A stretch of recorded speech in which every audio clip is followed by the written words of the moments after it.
Don't I know you, sir? Don't believe so. I haven't been here in many years. Name's Silas Greaves. Silas Greaves? The bounty hunter? Used to be. What are you doing here in Abilene? Just passing through. Got a little business to take care of. Well, sir, it would be an honor if you would allow me to buy you a beer. Hell, son, it would be my honor to drink it. I'm Molly. Howdy. I'm Dwight. That's Jack and Steve. Ben's behind the bar. Oh, I bet you got some great stories. A couple. Any of them true? Jack, be nice. A few. What about your shootout with Henry Plummer's gang in Bannock, Montana? Is that where you started as a bounty hunter? That's what it says in this here dime novel. Don't believe everything you read in them dime novels, boy. First man I hunted was back when I was riding with Billy the Kid. You knew Billy the Kid? Damn right. That scrawny son of a bitch had no fear. Wouldn't back down for nobody. I heard he collected the 10 stars off any crooked lawmen who crossed him. It was a war, boy. The Lincoln County War.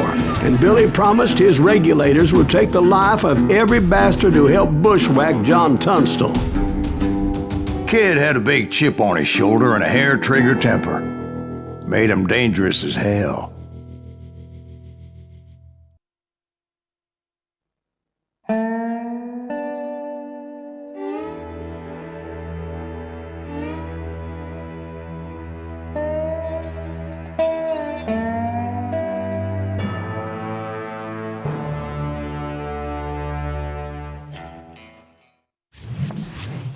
It was about 30 years ago. Billy was hiding out in an abandoned farm near Stinking Springs. I threw in with the kid because the man I had sworn vengeance on was riding with Billy's enemies. But before I tell you why I want that son of a bitch dead, let me tell you what happened that day. I was heading back to the hideout when suddenly I had this funny feeling. Funny, haha. No, Steve. The other kind of funny. I knew those two morons would never let me through. I had no choice. Was it Pat Garrett's posse? Oh, yeah. I heard the shots and I knew I had to move fast. They're coming from the rear! Garrett and his army of deputies had surrounded the entire homestead. I decided to help Billy and the boys out of it. So that's just what I did. As the governor of New Mexico was paying for the kid's apprehension, Garrett was able to hire every gun hand in Lincoln County. Watch out! One of them! God damn it, he's right behind us! Where the hell is he? Never around when you need him! Garrett's men were running around like a bunch of chickens with their heads cut off. Still, one of them reached the water tower. Not a bad idea. It would be a turkey shoot from up there.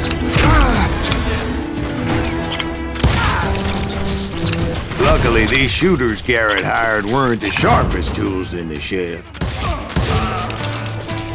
A lot of them were saddle tramps, sod busters, or drunken drifters looking to make a few bucks.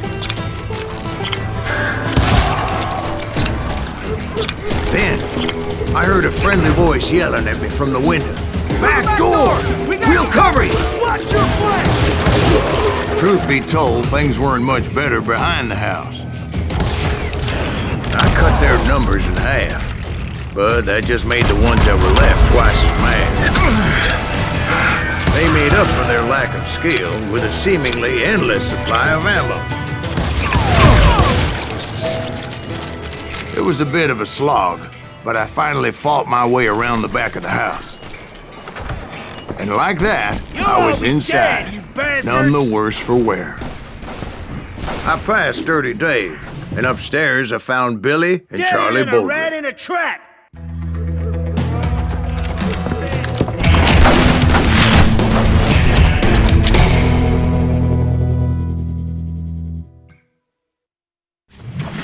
Billy looked at me and said, "About time, amigo!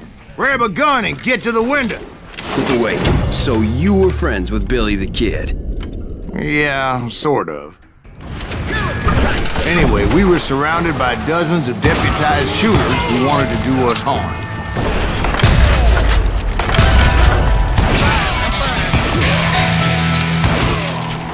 Billy's worth $500. Get her alive. I'm telling you, Garrett's men were dropping like flies, but they just kept on coming. Where the hell did it get? Damn it! He's missing all the action. That's when Charlie got hit. "They're catching us in a crossfire," shouted Billy. "Get to the other side!"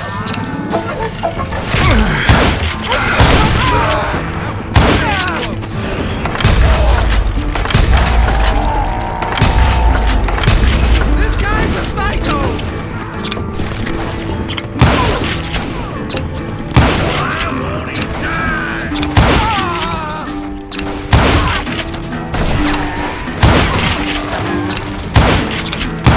I don't know how many of those cocksuckers I personally put down, but it was pretty clear, even to Billy, that maybe discretion was the better part of valor. What's that mean?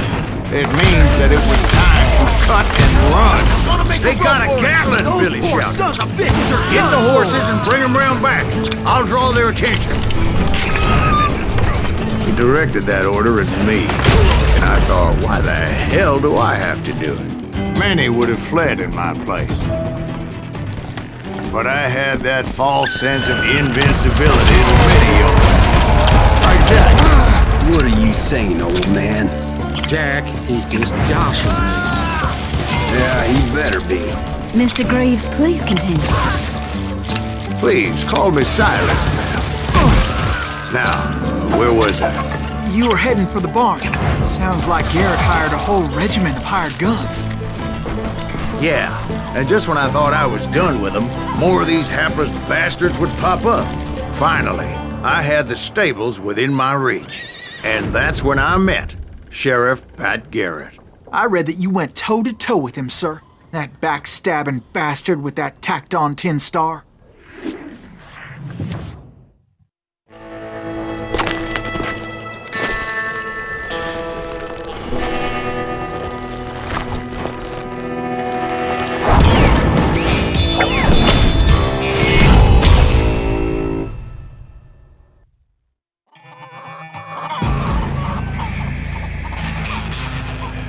You challenged him to a showdown. You read that in a dime novel? It said he showed no fear as he took your measure with eyes like a rattlesnake.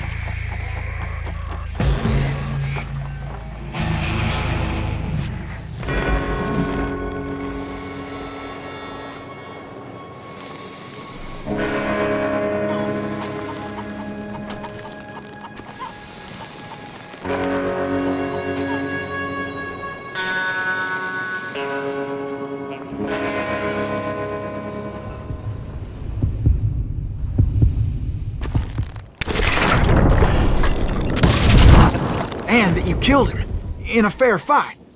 Is that what that penny dreadful said? No, boy. That ain't what I meant when I said I met Pat Garrett. So let me start again. I finally reached those damn stables. And stepped inside, and last thing I heard was Garrett's voice. That's not Billy. And go on, how did it end? And, boy, that was just the beginning.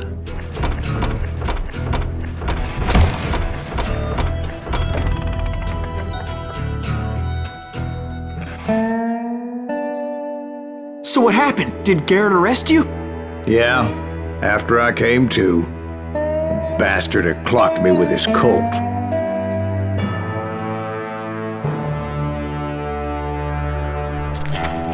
And the kid surrendered? When he realized there was no getting out of there alive. So they locked you up in Lincoln? Indeed they did. Sentenced me to hang right along with the kid.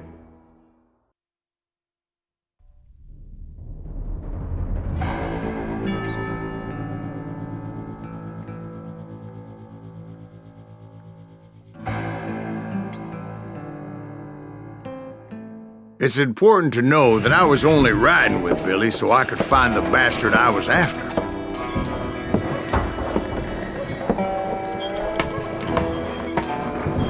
He was with John Kinney's gang, and they were sworn enemies of Billy's regulators. Why were you after him? I owed that son of a bitch a bullet for what he had done to me and mine.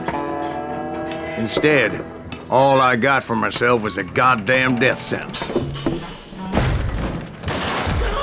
Luckily, it was right around then that I heard Billy make his move. He shot Jim Bell and a few other guards as he made his getaway. Later, they wrote that some lady friend planted a pistol for him in the privy. What the papers didn't say is that Billy helped me escape too.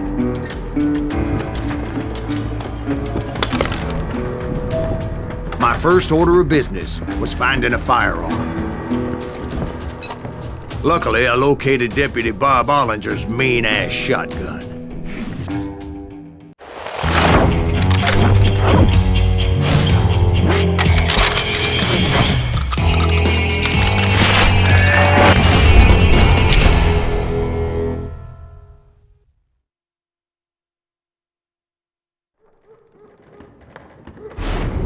I saw Billy through the window, and he yelled that I should take to the rooftops to make my escape.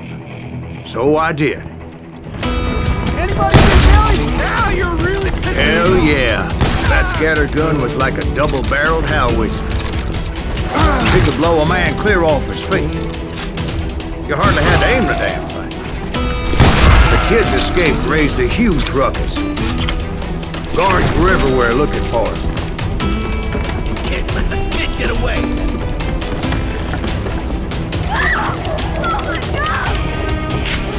Anybody see him?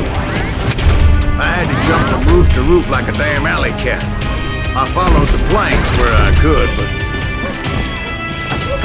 some of that wood was slippery as hell. The whole town was up in arms. And suddenly, I was a fugitive.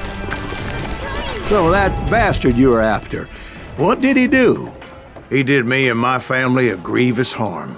But I knew if I was ever gonna find him, I would need to get my ever-loving ass out of there. Where'd he get you? I tried to be stealthy and sneak my way past. This town doesn't have a moment's peace. But hell, if they weren't all waiting for me.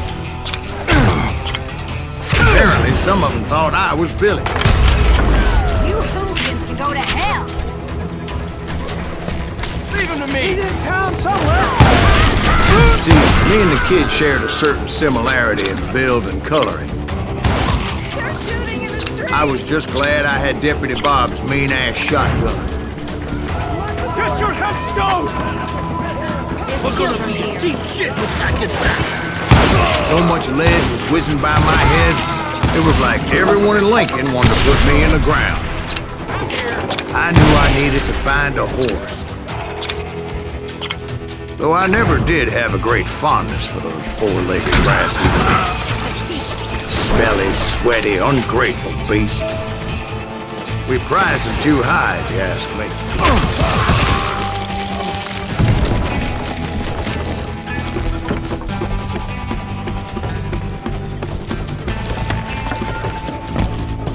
Damn town's going to hell in a handbag.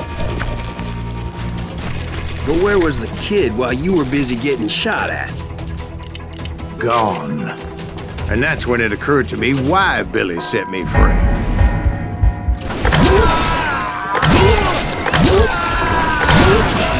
Have you no respect for decency? So I could be a hapless decoy and draw attention while he snuck out of town.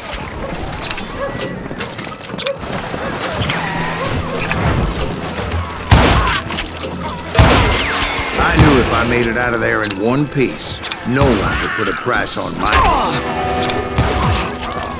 Because everybody in Lincoln would be dead?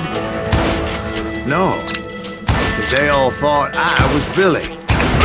And all that blame would fall on him. God damn you! Arm yourself! How the hell did he get away? Show yourself, coward!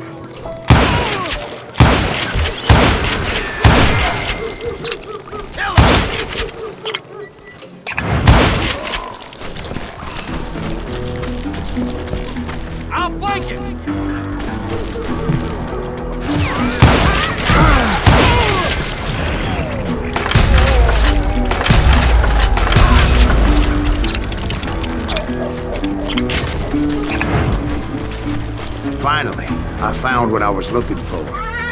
The stables on the edge of town. I guess Billy saved your ass, taking out Bob Ollinger the way he did. Billy didn't kill Bob. Sure he did. He dispatched him right after he shot Deputy Bell. No, sir. Because Bob came right up behind me, angry as hell that Billy had lit out. "Hello, Bob," I said. "I think you better let me go." And he says, "I don't think so, boy. Not with my shotgun." So we stood there in the middle of the street, eyeball to eyeball. He intended to kill me, and I knew I had no choice but to defend myself.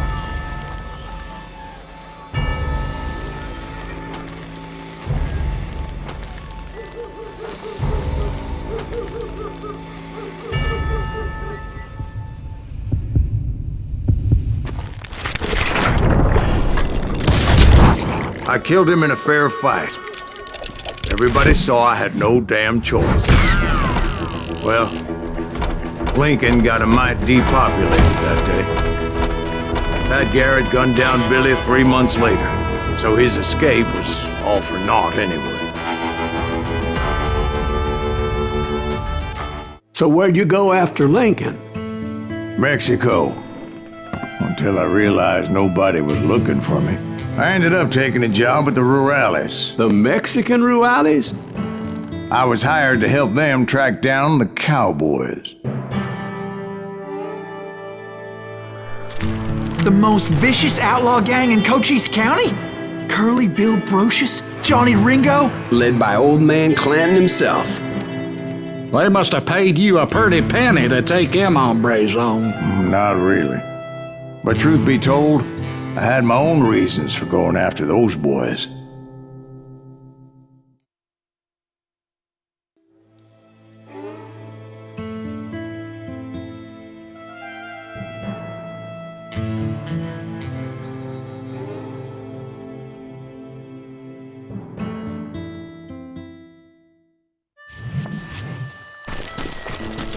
So was the bastard you were after now riding with the cowboys? Roscoe Bob Bryant was his name. Oh. But no, this time it was a different bastard I was after. The aforementioned Mr. Ringo. I came upon them robbing a stagecoach, which wasn't surprising, being they were such murderous thieves and bastards. The bandits wore red scarves, so I knew they worked for the old man. Over there! I did my best to help those poor passengers. Moments later, the attackers were dead, and I checked the stagecoach to see how many passengers were still breathing. None. It was then I wondered if the rocks weren't hiding more bandits. Was that all of them? Or did I just hit the rear guard? I quickly got my answer. They attacked from on high like Apaches often did. They would appear in great numbers from above and rain down lead on their hapless enemies' heads, making use of the high ground and whatever else they had. Yep, the Apaches always appeared out of nowhere, and there never seemed to be an end to them. Hold on. Were you attacked by Apaches? What happened to the cowboys? Did I say they were Apaches? I said Clanton's cowboys attacked me Apache style. I was in a pitched battle, but I was holding my own against an overwhelming enemy force. See, at the time, I was still pretty green and would often blunder into regrettable situations. But I just kept shooting at anything I could see up in those damn rocks. I didn't see Ringo, but I knew he was with the cowboys. He and Roscoe Bob had done me a dreadful wrong, and I was determined to have my revenge. But to get to Ringo, I knew I'd have to fight my way past these other assholes first. Unfortunately, I was running out of ammo. Another perfect example of my relative inexperience as a hunter of men. I immediately knew that a tactical retreat was called for, as my vengeful fury was much less impressive without the bullets to back it up.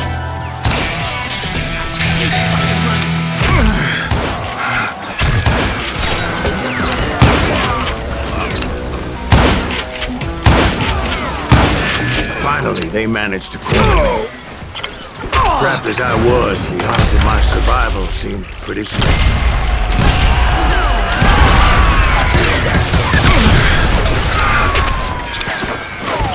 Luckily, serendipity was on my side as I suddenly spotted a way out of my predicament.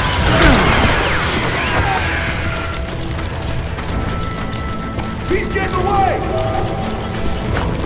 I ran ahead as if the devil himself was after me. Bullets were whizzing by my ears, but I wasn't about to roll over and die. I just kept running like there was no tomorrow. Because there wouldn't be if Clanton and his men caught up with me. As I was scurrying around those caves, I thought, what was I thinking? Going up against a gang like this? No one will ever find you here! I just kept running, not knowing where the hell I was going. And that's when something miraculous happened. Like manna from heaven, I found the desiccated remains of what looked like an Apache warrior. The old weapon next to him supplied me with some much-needed ammunition.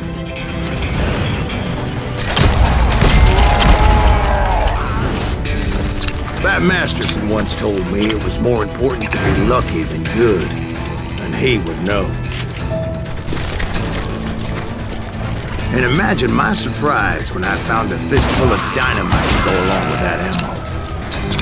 That stroke of good fortune evened the odds and bolstered my confidence. It was time to turn the tables. Time for the prey to become the predator. Time for the hunted to become the hunter. Time. All right, Jesus, we get it. They were right where you wanted them. That's right, Jack. I was done running. And the old man's boys were not expecting that. No, sir. It was finally time for that old man to pay for his sins.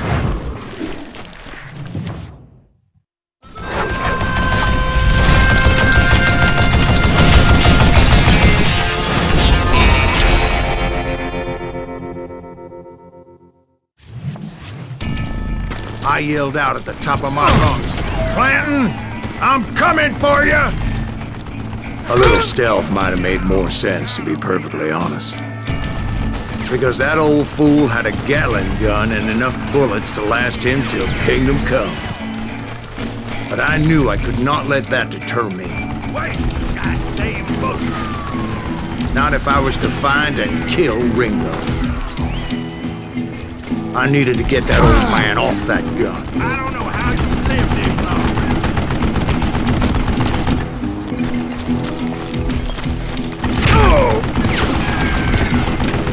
What I ever do to you?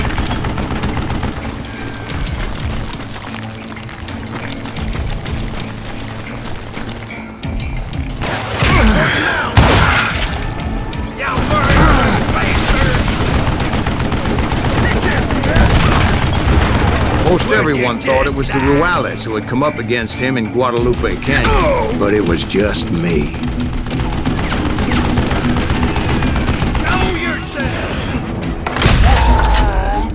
Apparently, one of the cowboys made it out of there alive and told Ike and Billy Clanton that it wasn't a Mexican who took their father's life that day. They just assumed it was one of the Earps, and that little misunderstanding eventually led to that legendary gunfight at the OK Corral.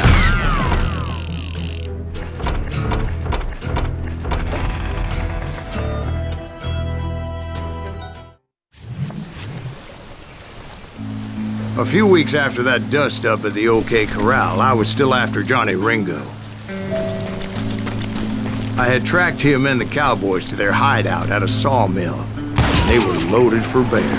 So what exactly did Johnny Ringo do to piss you off? Well, him and that other bastard. Roscoe Bob Bryant? Yep. They both deserve to die, and I promise I'll tell you why. Herb's coming! Get ready, boys. But first I need to tell you about the cowboys' new boss, Curly Bill Brocious.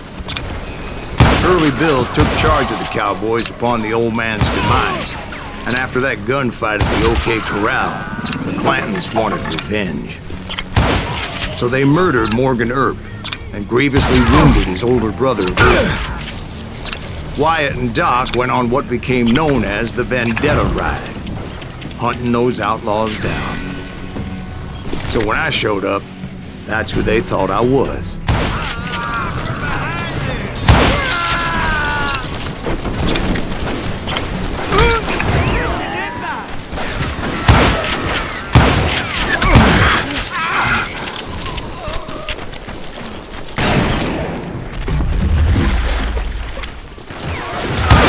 There were killers around every corner, all wearing red bandanas. But I wasn't about to let Ringo walk away unscathed, and that's what drove me forward. They say that Ringo was infernally fast. I hardly saw anyone faster, boy. Certainly not Wyatt Earp. That man was all hat and no cap. Earp wasn't much of a match for him, but Doc Holliday might have taken him. That lunger should have kept his nose out of it. He never charged anyone for the murder of Morgan Earp.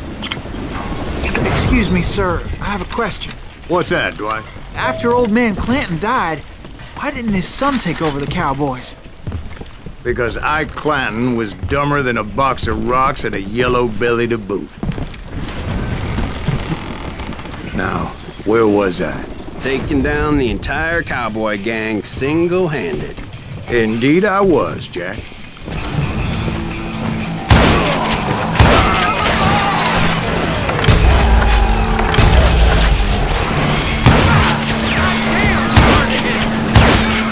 Though it wasn't easy, as those boys had good cover.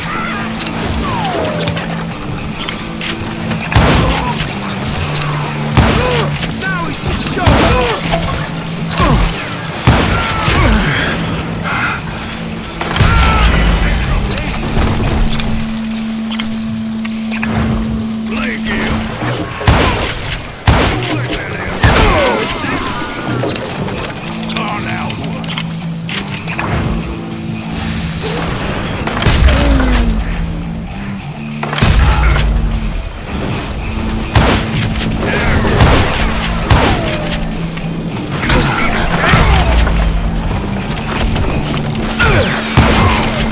Carts everywhere, piles of lumber, and God knows what else for people to hide behind. That really was one hell of a sawmill. Quite an impressive operation. And where was Curly Bill? Did you see him? I'm painting a picture here. There was this beautiful waterfall and a crystal clear stream that led to a verdant valley that was truly... Consider your picture painted. What happened next? Well, finally the bastards that were still alive made a last stand.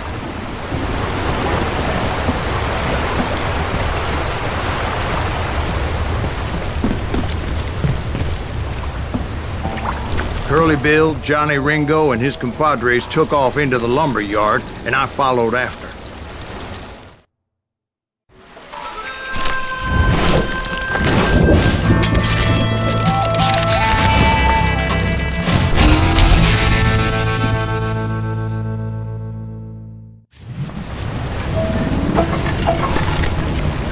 Are you saying they ran?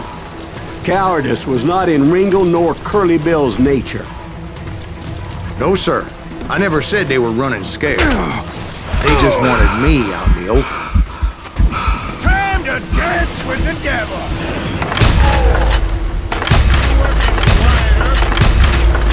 That some bitch to kill me? You got a lot of sound showing up here all by your lonesome.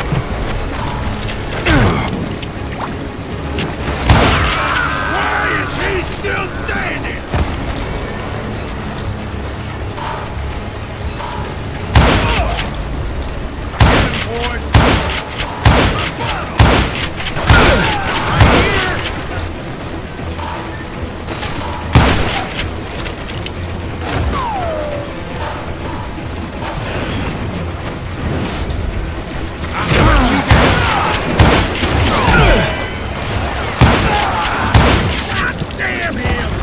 Just gave me no choice but to take his life.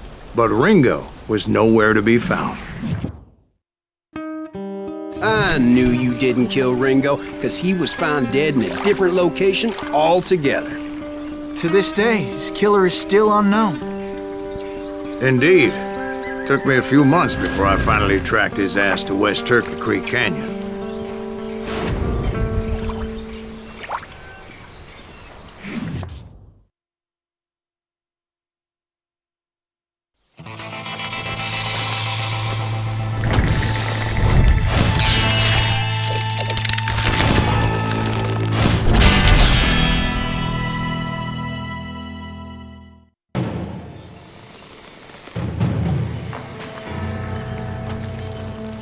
That's incredible, sir. I always thought that Doc Holliday was the one that killed him.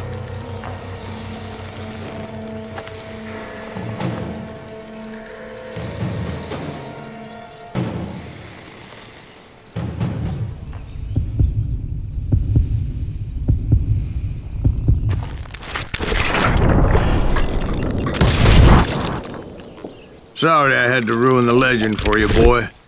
But the legend ain't always true. Doc Holliday had nothing to do with the death of Johnny Ringo.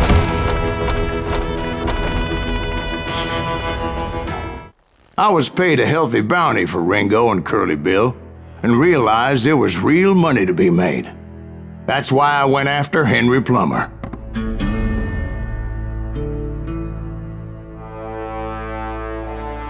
Now, wasn't he the sheriff who augmented his income by shaking down miners and robbing gold shipments? That's the one. Oh, yeah, I remember him. He ran that gang of thieving outlaws called the Innocents.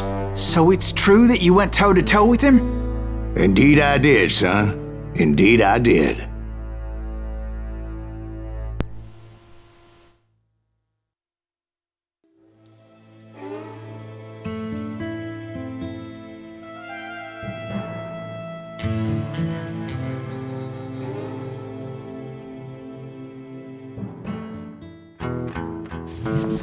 I knew I needed resources if I was going to track down Roscoe Bob Bryant, and hunting Plummer looked like a good way to get rich quick.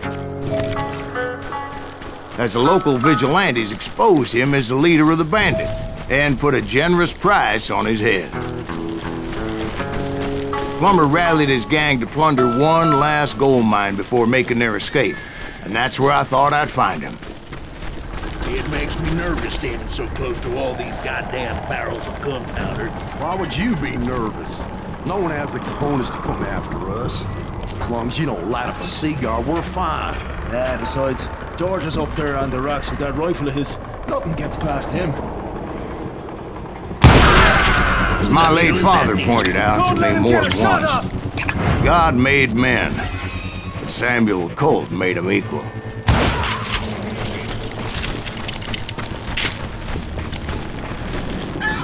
I knew that dynamite wasn't mine, so I decided the polite thing would be to return it. It was the biggest gold rush since Sutter's Mill in '48. Unfortunately, prospectors weren't the only ones drawn to those riches. There were thieves and killers, robbing travelers and hijacking gold ships. Like those that ran with Plummer. Some were just regular folks I knew from town, drawn by greed and easy pickings. Charlie Crow, the blacksmith. James, who worked in the stable. Sam and Jeremiah Barber, the butcher's son. Plummer had a lot of men on his payroll. A hell of a lot. That son of a bitch pretended to protect the public with one hand while stealing them blind with the other. Of course, the rest were veterans of the Civil War. Stone-cold killers trained on the bloody fields of Shiloh and Antietam. He set up a defensive perimeter which I had no idea how to breach. I thought I was some kind of hero. I finally made it past and headed on to meet my destiny. But first, I had something I needed to figure out. I had a few ideas on how to get into that mine, but once I made my decision, I knew there was no turning back. So my first thought was to enter the nearest mine portal. I saw an entrance. Made sense. It was the quickest way in, but that also made it more dangerous, as there would undoubtedly be enemy pickets posted along the way.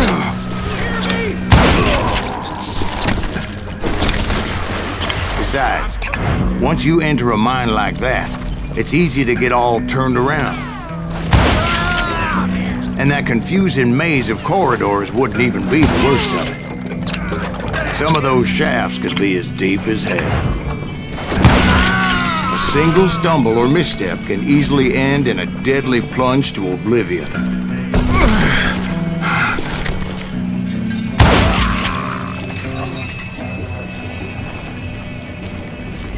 Quick reflexes often make up for a lack of common sense.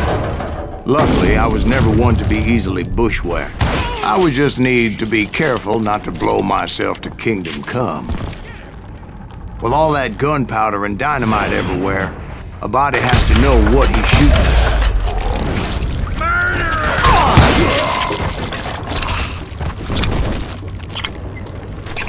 One wrong bullet could have turned that mine into a dad-blasted tomb.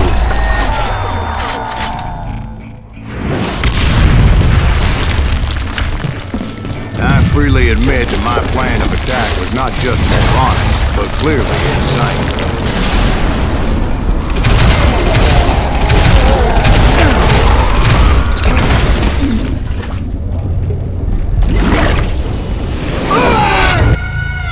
It's a good thing that I abandoned that ridiculous plan before I even tried it.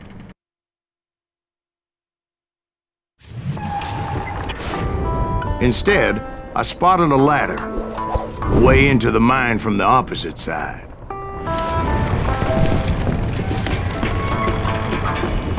It was a long way around, but that approach seemed more sensible at the time. Of course, being I had a problem with heights, that scaffolding scared the bejesus out of me. Climbing down that ladder required some caution, because even though I had a younger man's reflexes, no man can dodge a damn bullet while climbing down a rickety ladder. I was determined not to give up, however. That Sheriff Plummer seemed quite the despicable character. When the vigilantes discovered what the sheriff was up to, people were outraged. That 10,000 they put on his head would go a long way to helping me find old Bob. And I had made it my mission to settle that score come hell or high water. But first, I would have to make a choice. Take the elevator or climb the ladder. I picked the more convenient and more dangerous route.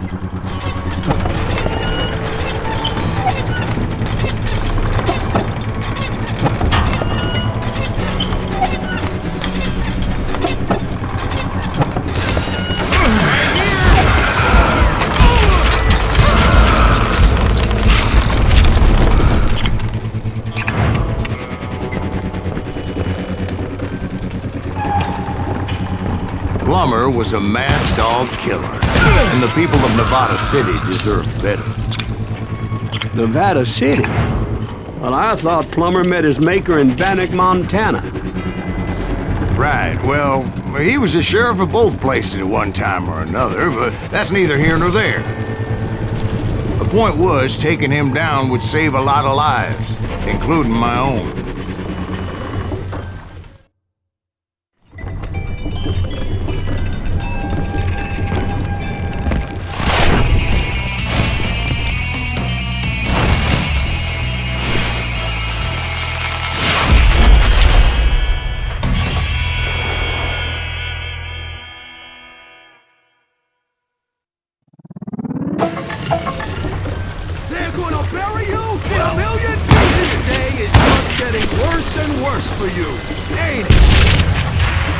Plummer was clearly unhinged, and I could see right away that this was going to take some doing.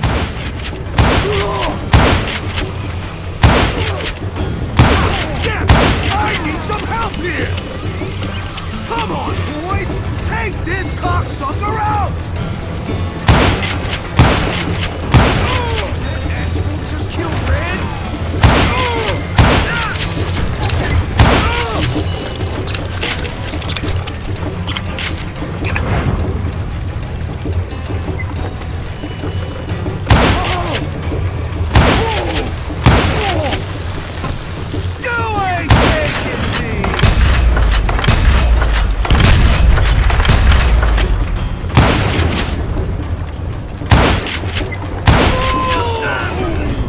that's how Henry Plummer died. Him and his crew were worth their weight in gold. And now, I was officially a bounty hunter.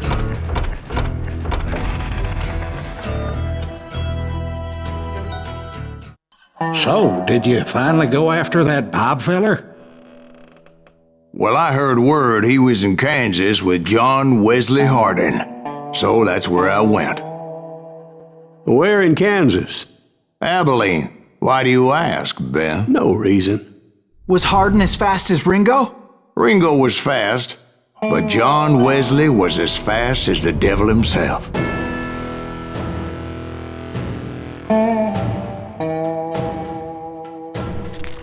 Hell, he killed his first man at 15.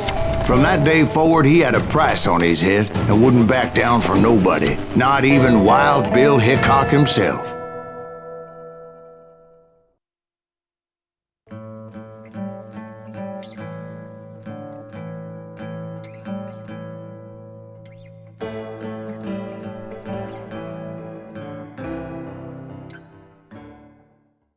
I dodged death many a time, and that night in Abilene was no different.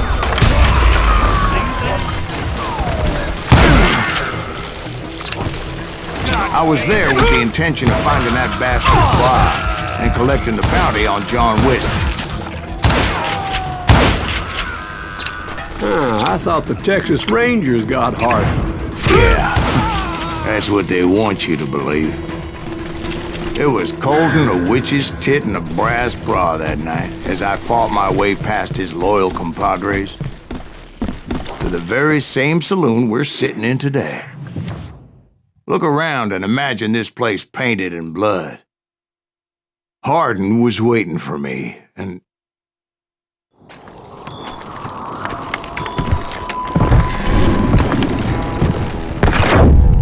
Wait, I'm jumping the gun here. Let me back up and give you some background on this sumbitch. He deserves that much. Don't you think so, Ben? John Wesley Hardin was a killer. By the end, he confessed to taking the lives of 42 men. He was a bona fide folk hero by then, and had amassed a gang of armed miscreants and other assorted thugs. He and his men set up camp outside of town, and I was hoping Bob was among them. God damn it! Shoot that son of a bitch! Shut it! I had to spill a lot of blood to find out Hardin wasn't in that camp. He was carousing in town with his closest friends.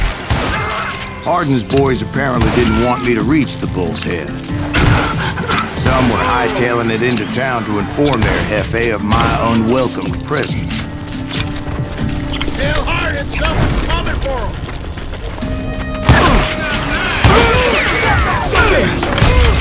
I wondered if Bob was among them. Let the boys know we got another law dog. And I steeled myself for the fight ahead. For as good as I was, deep down I wondered if John Wesley wasn't just a little bit better. Before I could test my mettle against Hardin, however, I would first need to dispatch his cadre of hired killers. Most of these degenerates were beyond redemption, but John Wesley might have been a different story. I didn't learn until later that that night was in fact his birthday celebration. Shoot him! Shoot him!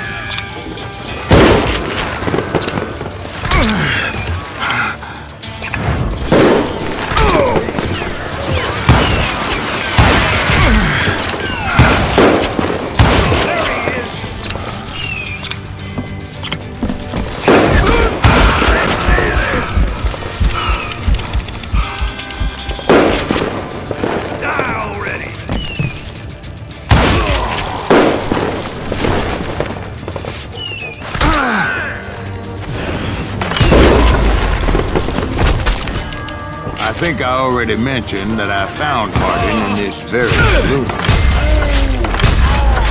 Suffice it to say, nobody there was happy to see me. In fact, I felt a certain hostility. was disappointed that neither Bob nor John Wesley were among the dead. But that was short-lived, as a moment later I was facing down the fastest gun in the West.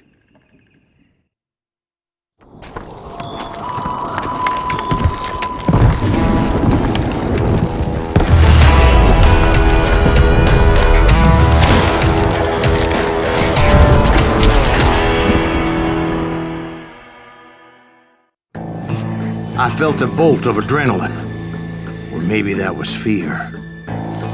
He was well known for his tricks, and I knew I'd need my own if I was ever to defeat him.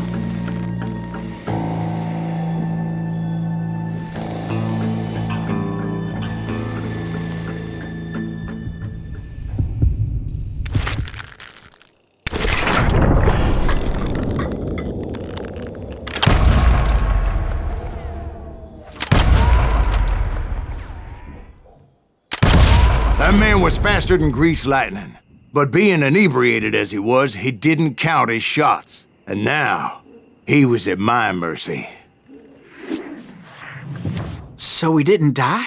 No, I sent him to prison. Years later, after he was free, some restless avenger took his life.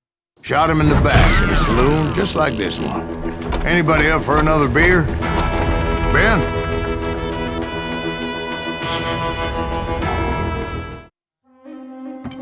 Thank you, darling. Yeah, some say revenge is a dish best served cold. So whatever happened to that Bob guy you were after? Personally, I'd like to hear some of your other adventures. Like, I don't know, did you ever go toe-to-toe with a red man?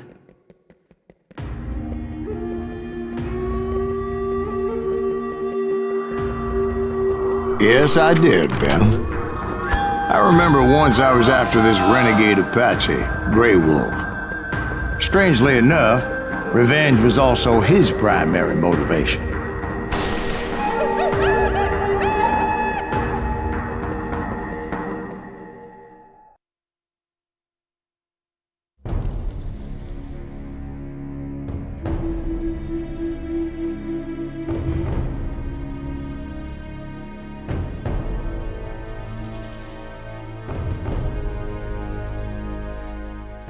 A bounty was put on Grey Wolf's head, and that's how I came to hunt him in the mountains. Mountains so high they tickled the nether regions of heaven.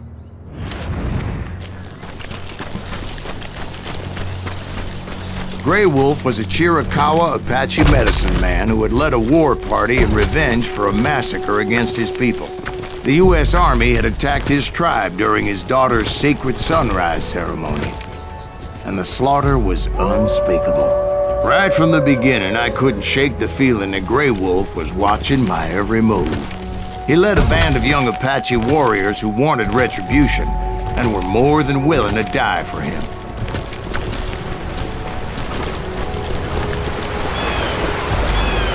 They saw me before I saw them.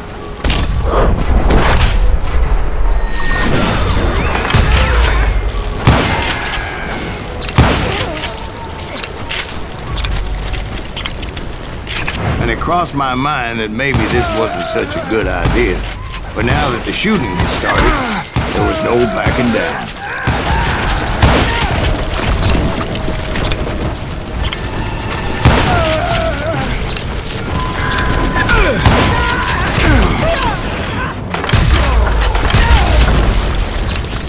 It was rugged country, the winter home of the Chiricahuas. That's why they had retreated there. I admit to having some regrets about going after them. But then again, I got a lot of those.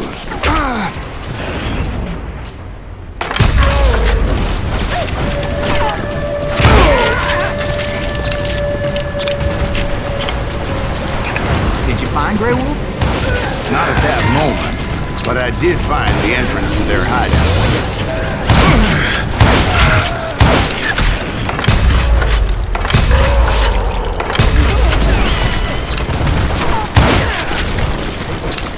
A deep crevice that led to a deeper cave. Don't tell me you went in there. Yeah, but it's not out of bravery so much as pure, angry cussedness.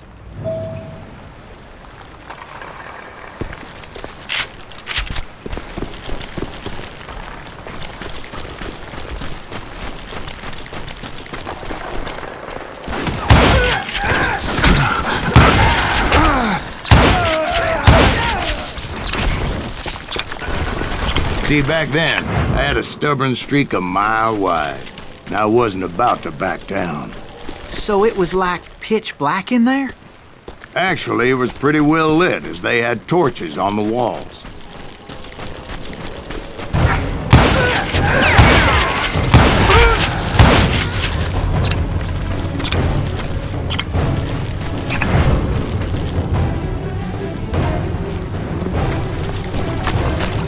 How big was this cave?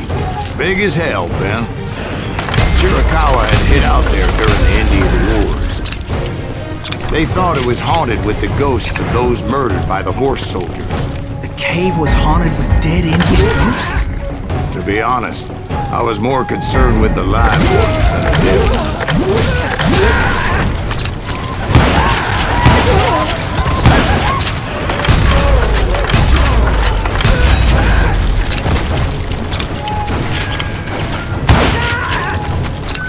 How come you know so much about engines? A few years back, I was married to 2 Mescalero women.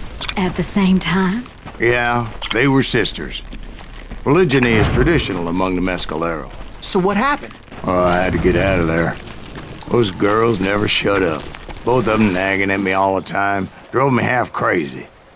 Haven't seen them since. I came upon this flooded grotto, and that's when I saw him. He came to me unarmed and unafraid. His voice echoed in the shadows.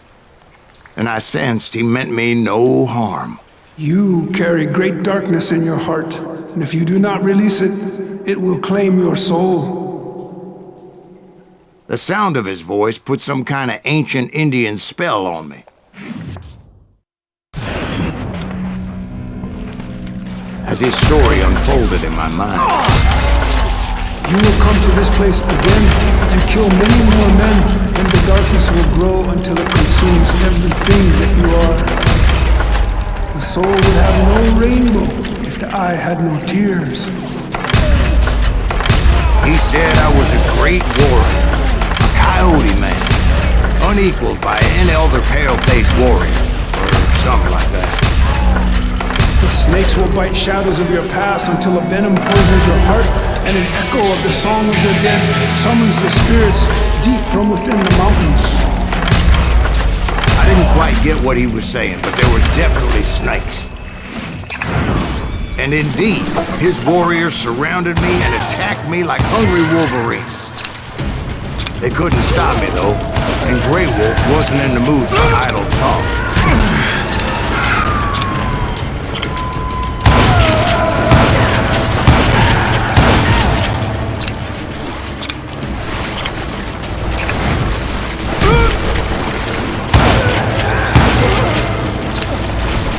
I swear I couldn't see any way out of this trap.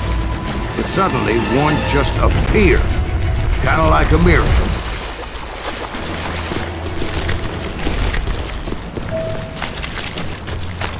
I felt like I would be lost in that damn cave forever. Finally, I found myself back outside, perched on the edge of a precipice, overlooking a thundering white-water river.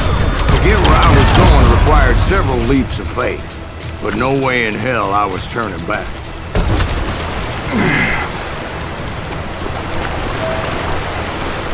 I chased after him, determined to make him explain the meaning of all that mumbo-jumbo. Mumbo-jumbo is right. Are you making this all up as you go? A few details may be fuzzy, brother, but I am relating exactly what happened. There were dozens of Apache warriors aiming at me from on high. Dozens? Well, maybe not dozens, but there was a lot of them. At least 3 or 4. Well, more than that, little lady.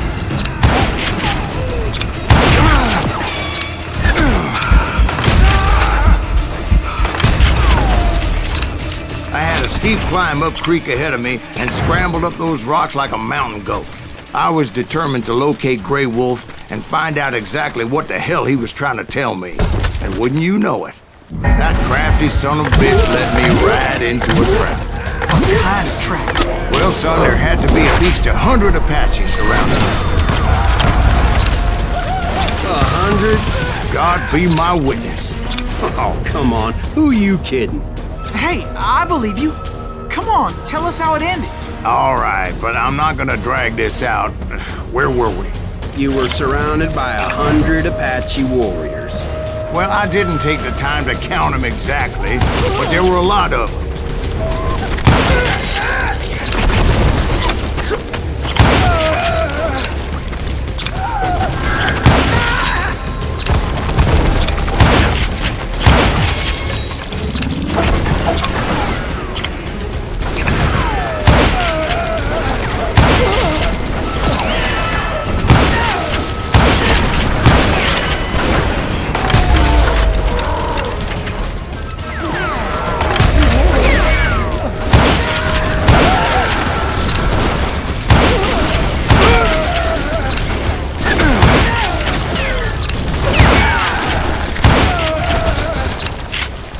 And in the end, a path appeared before me that I had not seen before.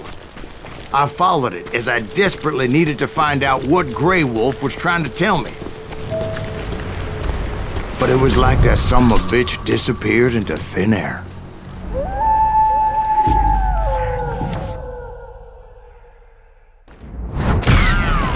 Never did find him. And never did collect my goddamn bounty. Thank you, darling. It's interesting how the truth can sometimes seem, might malleable, depending upon your point of view. Like how those dime novels make you out to be something you're not?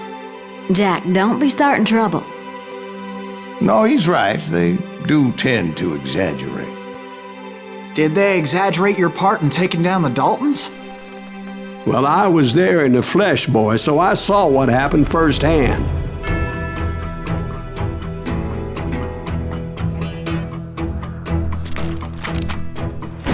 Those Daltons were lawmen once, before they all went bad, robbing banks and trains clear across the territory. Until Coffeyville, of course. I was one of the citizens who took up arms that day. Fighting on the side of the right? I did my best, sir. We all did.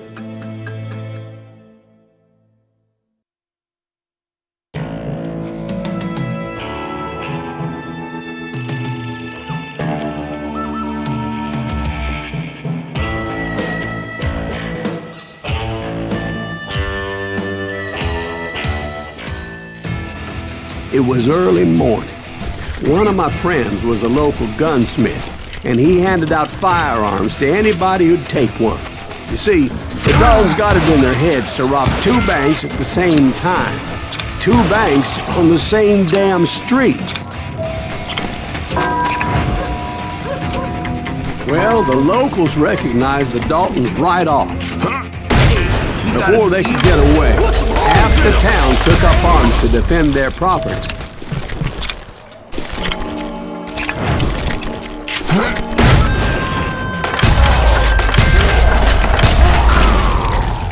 The brothers paid dearly for their stupidity, but everybody knows they had it coming. There's more to it than that.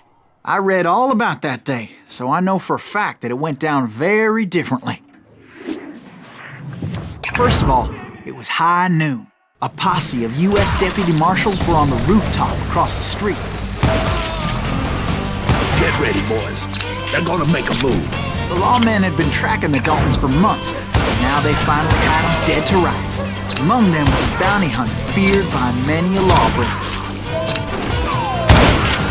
The marshals tried to get the Daltons to surrender. They'll give up eventually.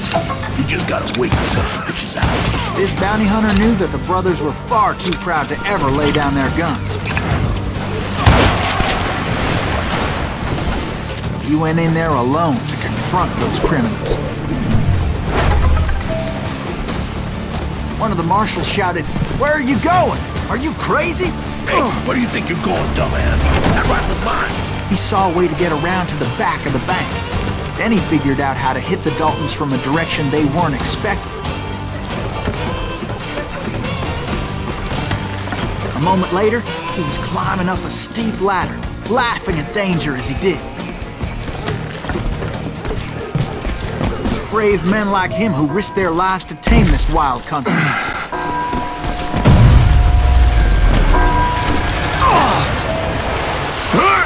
We've got company! Is that Silas Green? Men like him Son of a did what bitch! other men couldn't or wouldn't to make this country free. Jim Bowie, Davy Crockett, died defending the Alamo.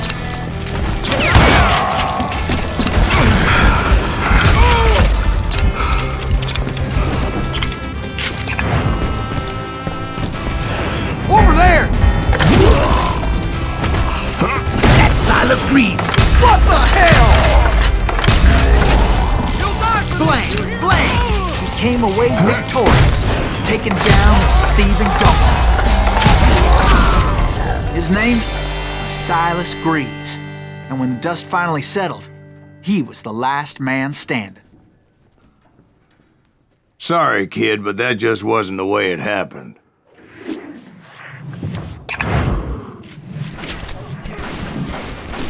It was early evening, not high noon. The Daltons blew up a safe, and were all set to hightail it out of there. Those pathetic deputies surrounding the bank were dropping like flies.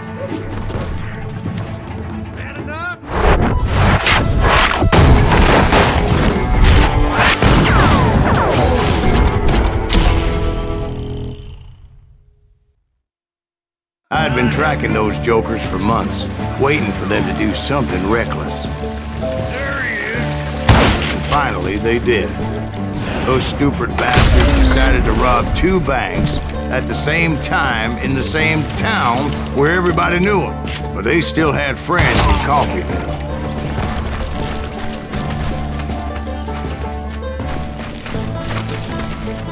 Hey, you gotta... Holes in them! Those friends came after me like a pack of wild dogs, tooth and nail. They were coming at me from all directions. I caught sight of the Daltons running with the money and didn't want to lose it. The problem was, they knew the town better than I did. And to top it off, I found myself in the middle of another shootout entirely. Did the Daltons hole up in somebody's house? No, it was the Smiths, I believe. They were cousins of the Daltons. And they were shooting at the Browns, who were shooting at the Daltons. Which wasn't any surprise, because those 2 families have been feuding forever. And since the Joneses are related to the Browns, they shot at the Smiths, pissing off the Heimhoffers, whose daughter recently married a Smith. Well, bullets were flying every which way as all the old feuds in Kansas caught fire all at once. There was a hell of a lot of pissed off people in Coffeyville that day. But that's just the way life is sometimes. Shit happens. The Dalton boys knew I would never give up. Those Daltons weren't the sharpest knives in the drawer, but they always stood together. They set a trap to slow me down and allow at least 2 of them to escape. The 3rd brother stayed behind to plant me, just in case that trap of theirs didn't work.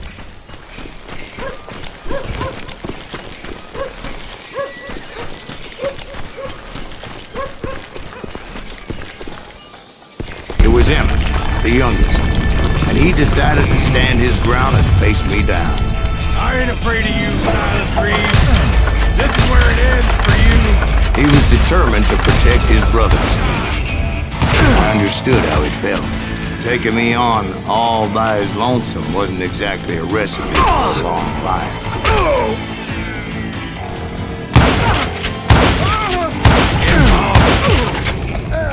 But Emmett Dalton survived the robbery in Coffeyville. He's the only Dalton who did. They say he was shot 23 times. Well, Dwight, who do you think put all those damn holes in him?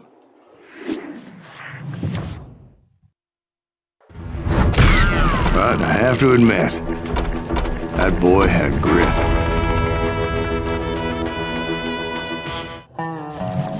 We'll get those suckers! It took me a couple of days to track the Daltons down. They can't get away with this! And in that time, a whole posse of local vigilantes offered to lend a hand.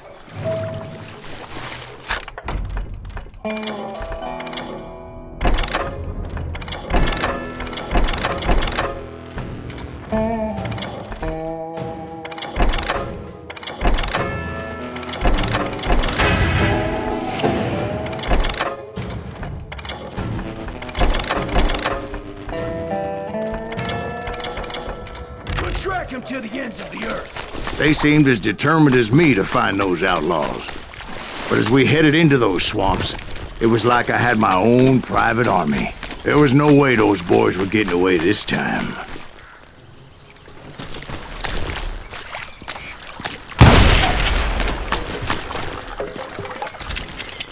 It was early fall, right? Beautiful time of year. At least you had the weather on your side. Not by my recollection. It was damp and foggy as hell. It was tough to stay on a true course, so we kept an eye out for landmarks. It was autumn. The maple trees were in full color, red as blood.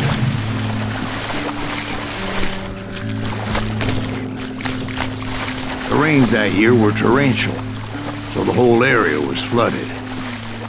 The vigilantes had spread out wide, and pretty soon I couldn't see anybody. Bury them in the swamp.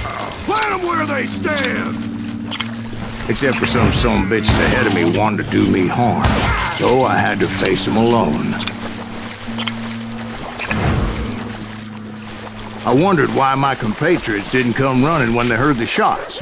So did you find the Daltons? Not yet, but I did have the questionable pleasure of meeting a few of their friends.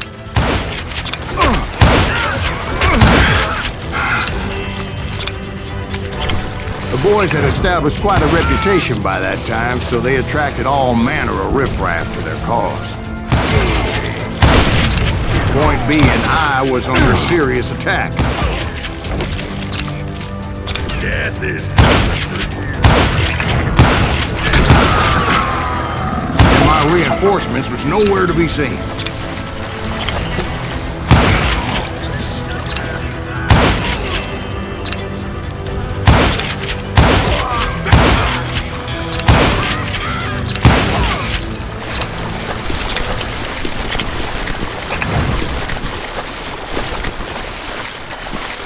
But luckily, a barn materialized as if right before my eyes. I scrambled up top to get a better view, but just ended up falling inside. So, how did you get out? The barn doors was open. About right then, I saw some suspicious characters running for the bushes. Of course, I followed them. But that goddamn swamp was like a goddamn maze, and pretty soon I had no goddamn idea where I was. Steve? Steve? Steve! Huh? Oh, no, I'm listening. Indians surrounded me from all sides.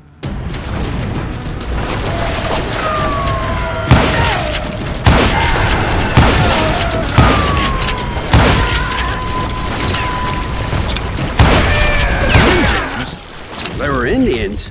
No. I just wanted to make sure Steve was paying attention. Now, where was I? You were following the Daltons through a swamp?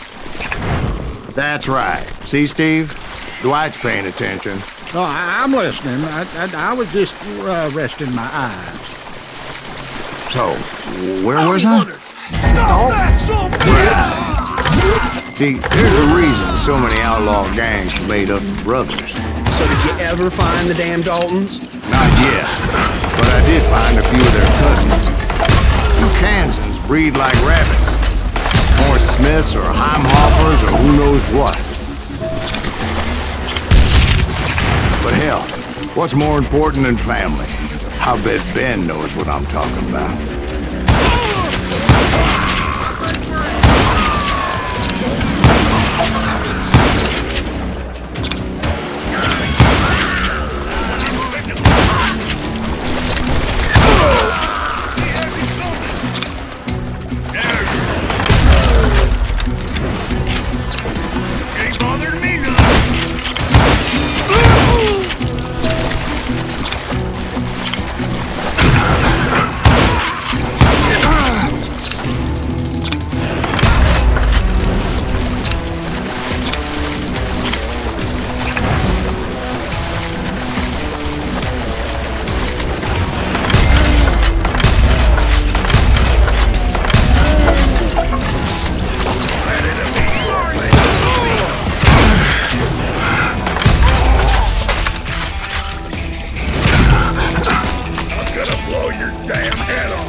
knew those Dalton boys were out there somewhere, standing together against anyone who would threaten them.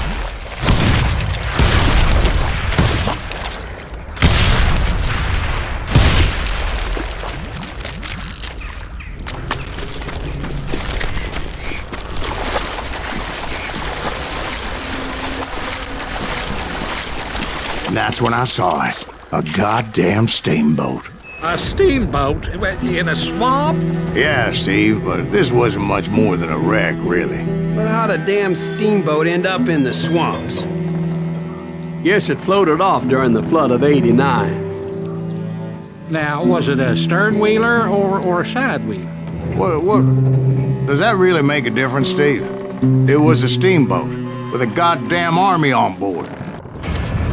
It was then that a fusillade of bullets come raining down from on high, and those vigilantes who accompanied me weren't anywhere to be found. But among those men that were shooting at me, I thought I saw some familiar faces.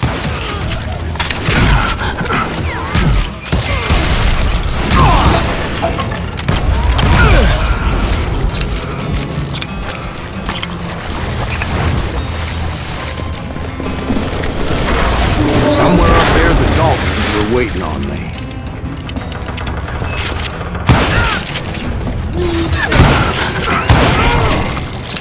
Sounds like you don't give up too easy.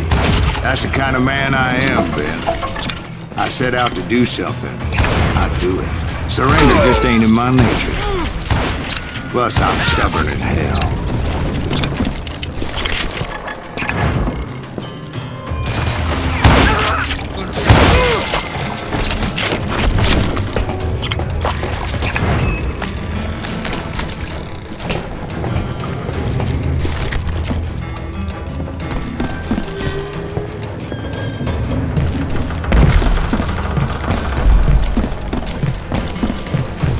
Right about then, much to my relief, the vigilantes finally arrived.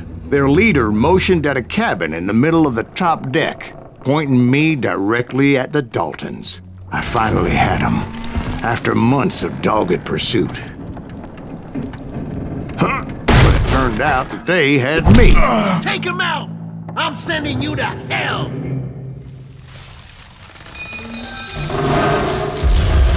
The Daltons had played me like a fiddle. Apparently, the vigilantes were on their damn payroll. They didn't just want to shoot me. They wanted to burn me alive. But finding my way out of a burning labyrinth proved to be quite a challenge. It was a riverboat, right? I mean, it's not like it was a goddamn ocean liner. Oh, yeah, but I was in a fight. Did you hear about that ship that's gonna launch next year? Largest one in the world. You're talking about the Titanic. If you ask me, it's too blessed big. I don't think it'll even float. So anyway... Don't be stupid, Steve. They know what they're doing. They say that the Titanic is unsinkable. Oh, God. But getting back to that steamboat, how'd you get off it, Mr. Breeze? I took in a lot of smoke that day, so I admit my recollection might be a bit hazy. But somehow I managed to finally disembark. It was time to settle this once and for all.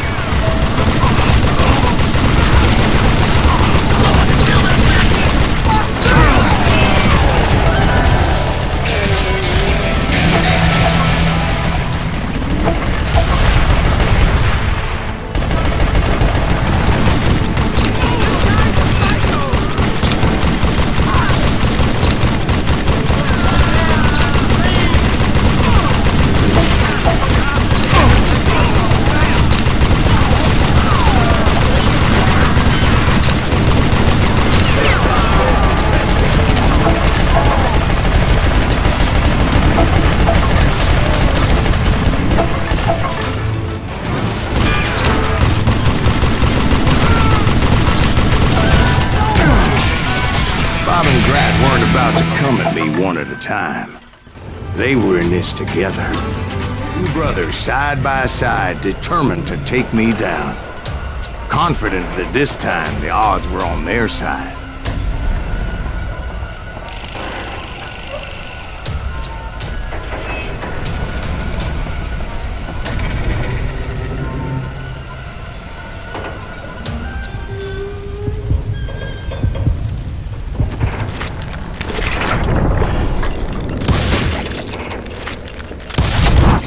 They got it wrong. A sad end for those two. If they'd only known that Emmett was still alive despite his wounds. Paroled 14 years later, he moved to California and sold real estate and lived off the legend of that fateful day. And the tragic death of his two brothers.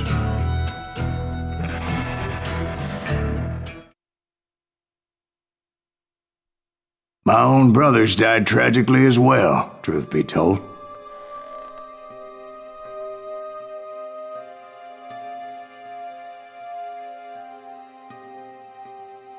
It was 1868, and me and my older brothers were pulling a tidy profit running cattle into Juarez, Mexico. One night after my brothers retired for the evening, I found a little poker game in a cantina with a couple of cowboys. And I just couldn't lose. I even won an old Spanish coin that had to be 100 years old.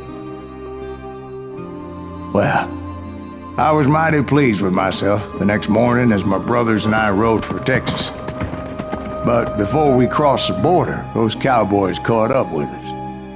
It was Johnny Ringo, Roscoe Bob Bryant, and another asshole named Jim. They wanted their money back and everything else we had, including our lives, as those boys didn't want us coming for them later. Bob put that old Spanish coin in my mouth and said, "I won't have it said that I left you with nothing, boy." Well, those horses bolted, and there we hung as those bastards rode away. The branch finally snapped under the weight of the three of us, but being my older brothers were bigger and heavier, they were already dead. And right then I swore to myself that I would avenge them. Ringo you know about. But Bob eluded me, until I heard he was riding with the Wild Bunch.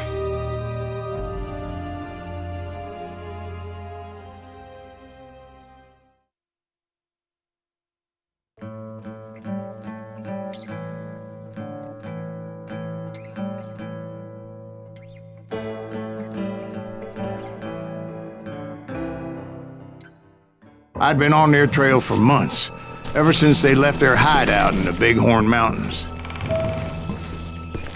Led by Butch Cassidy, they were a loose association of outlaws who robbed banks and trains from Colorado to Montana. Among them was the Sundance Kid, and that murderous hombre I was tracking, Roscoe Bob Bryant. Were you a part of that giant Pinkerton posse after the Wild Bunch? No, boy. A circus like that would have slowed me down. Besides, I wanted Bryant all to myself. They blew the bridge with the intention of forcing the train to stop. Well, I assumed the Wild Bunch was likely in the still intact part of the train high above. I was determined to make that sumbitch Bob pay for what he did to my brothers.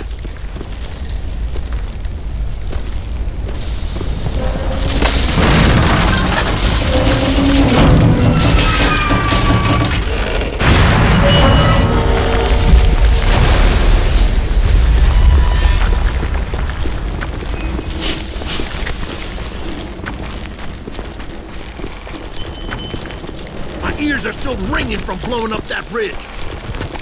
What'd you... Well, I made my way off unscathed and came upon a few members of the gang and had no choice but to dispatch them. From there, I had to negotiate an even more precarious route. But first, I would need to get my ass out of there.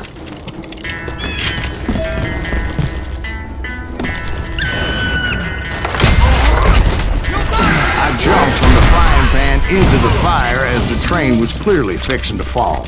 I had found the gang, but in order to find old Bob, I needed to fight my way forward past a whole passel of desperados. Outside, inside, any way I could, I made my way towards my prey.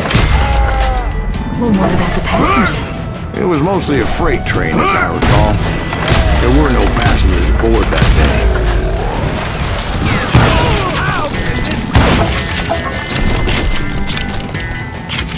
As I mentioned before, I am not fond of heights, but I was too busy dodging bullets to worry about falling to my death. Odds were I was likely to die that day anyway. So I was determined to take down as many of those bastards as I could.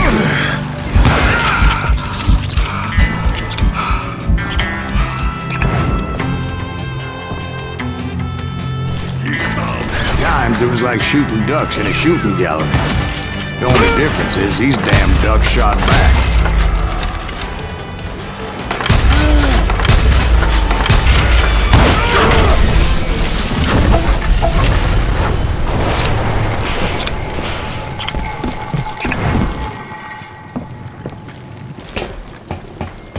I kept hoping the law would show up and give me a hand. You mean like that giant Pinkerton posse that I read about?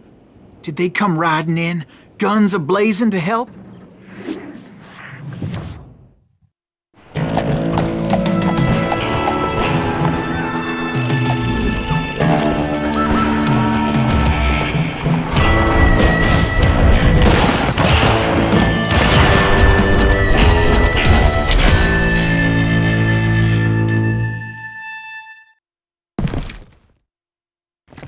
Help? From the Pinkertons? No, son. I had to fight the Wild Bunch all by my lonesome, as usual. Who the hell is that? Okay, now take cover! Retreat! Retreat! He's killing everybody! Calm down. Let's go!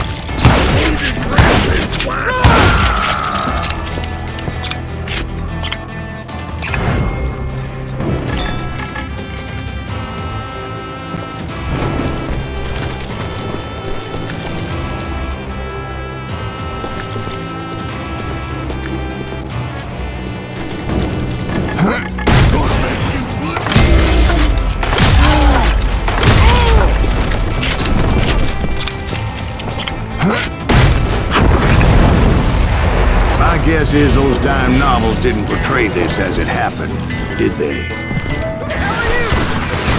Only a few stragglers were left. I had to cut them down pronto if I was going to stay on old Bob's trail.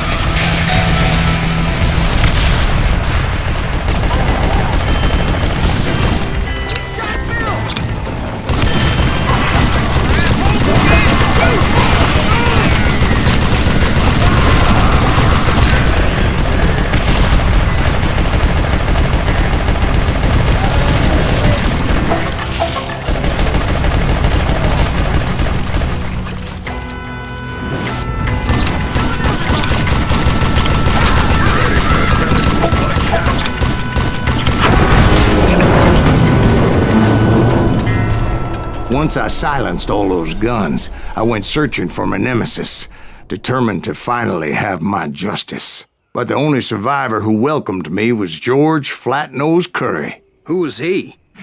The fastest gun in the gang. Right after Sundance, I mean. And Kid Curry, and maybe Elsie Lay. Though some folks might dispute that.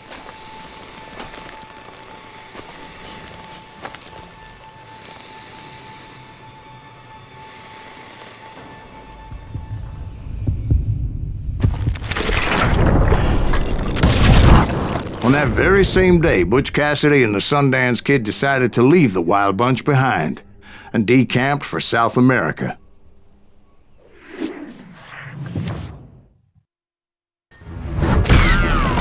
They ended up living down there for many years, but I'm sure you already know all about that.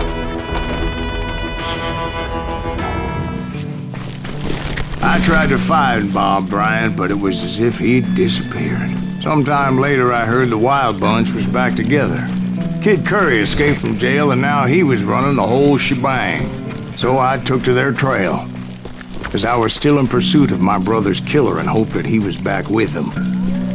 That Kid Curry's kinda crazy, ain't he? Don't let him hear you saying that. Anyways, I tracked those boys to a camp right outside Parachute, Colorado. Being outnumbered, I didn't bother with a warning shot.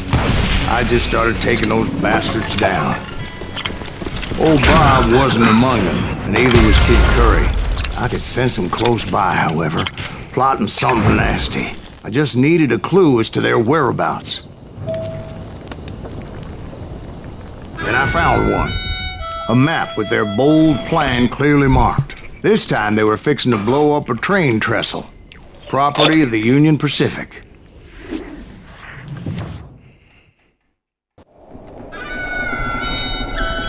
The plan clearly indicated how they were fixing to undermine several of the weakest wooden supports.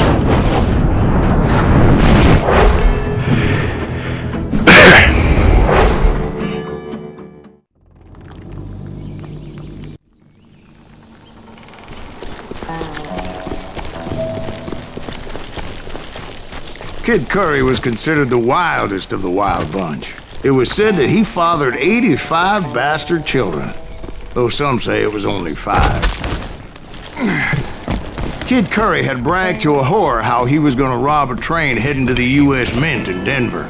And that whore, Fat Sally, she told me. The bridge was rigged with dynamite, so I decided I'd best be careful confronting those bastards. A moment later, I saw a ladder that somehow had escaped my attention. Don't you blow us up now. Don't worry, I know what I'm doing.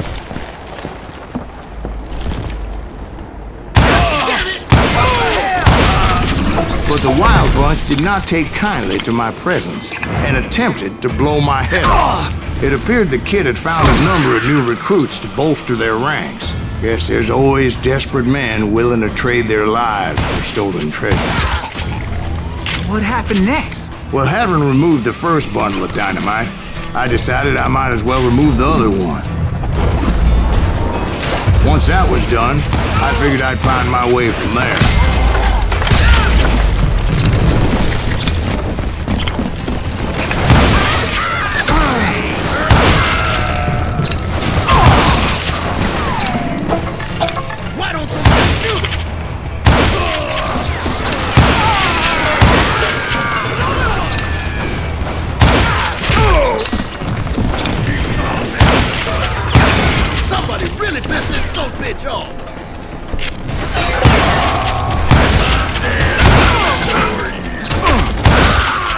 So, what happened then?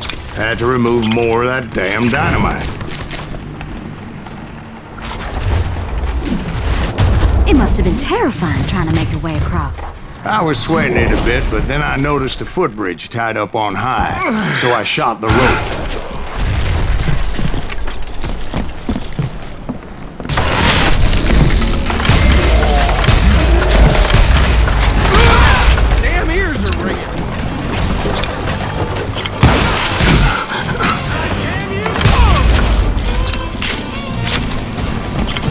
So that was all the dynamite?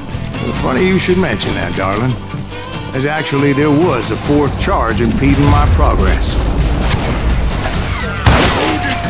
Once I removed it, my path was pretty clear.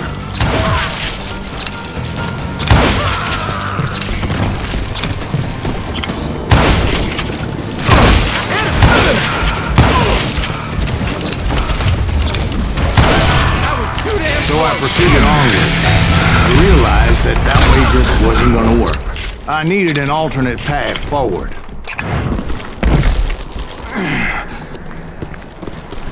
Luckily, I found a cave, and as I made my way back to the bridge, I saw something that concerned me. It was a long burning fuse, and it was moving fast as hell. I had to catch it.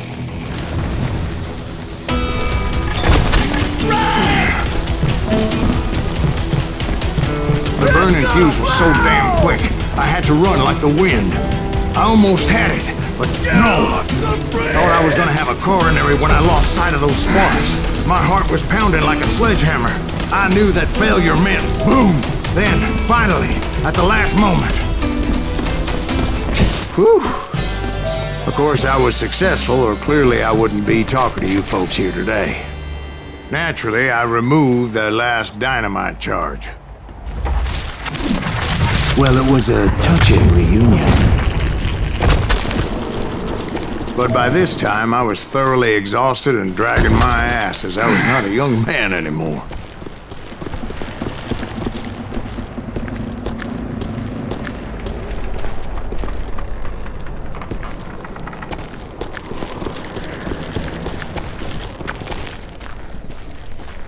Kill that SOB!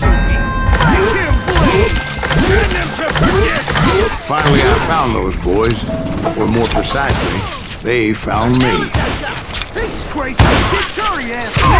Nuttier than a cat!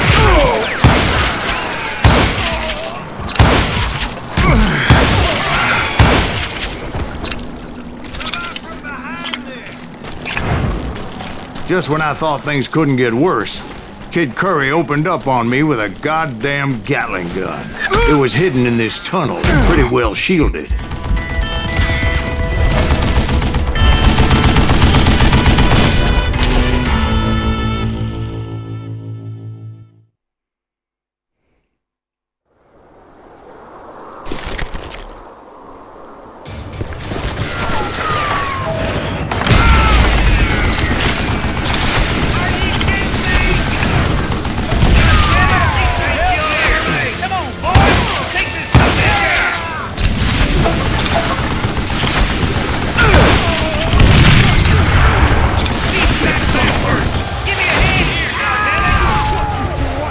Eventually, I brought that tunnel down. And that's when I met Kid Curry himself.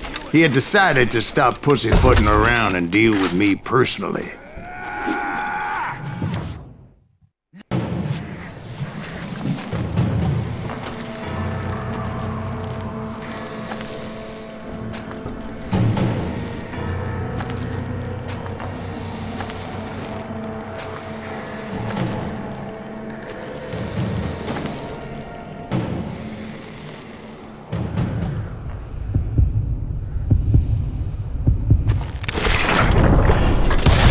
Fast as he was, I was just a bit faster. And as he lay wounded, I demanded to know the whereabouts of Roscoe Bob Bryant. He shouted at me, "Is that what this is about? Bob went with Butch and Sundance to South America. You ain't never finding him."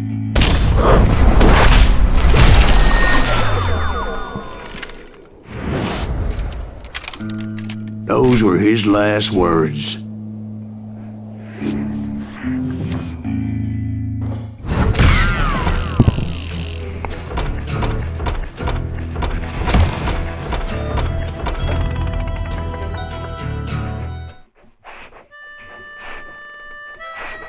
So, Bob Bryant got away? I knew I'd never find him in South America. What about the other killer? Yeah, you kinda glossed over that one. Well, I found Jim not long after my showdown with Ringo. At the time, he was riding with the James Younger gang. Did I neglect to mention that?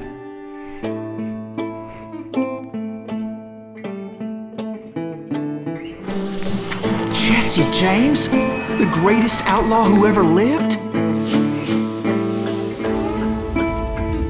Jesse and his kin rode with Quantrill when he raided Lawrence, Kansas, and killed near 200 people, boy. Nothing great about that. And from there, him and his brother went on to rob banks and trains from Kansas to Missouri. Which is why there was such a rich bounty on their heads. 40 grand for both of them, dead or alive. That's one hell of a payday.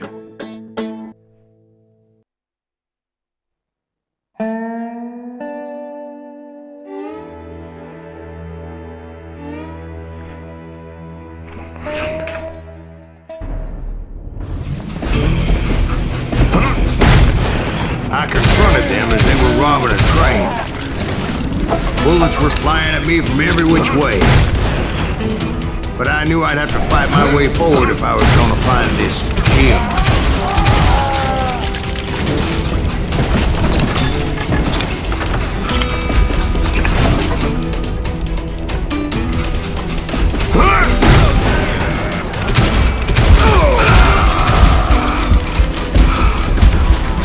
Shoot that son of a bitch! second. How'd they stop this train in the first place? Well, the James boys were experts at this.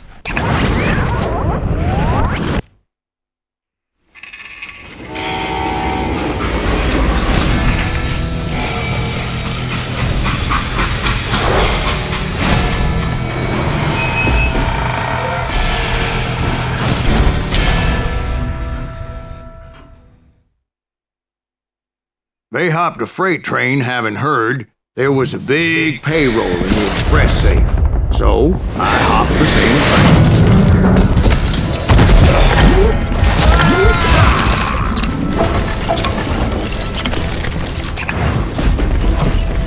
The James Younger gang was decimated after that little fiasco they had in Northfield, Minnesota. So Jesse needed more men and took on the killer I was after, along with a host of others. I was hoping to find my man and put a bullet in his head.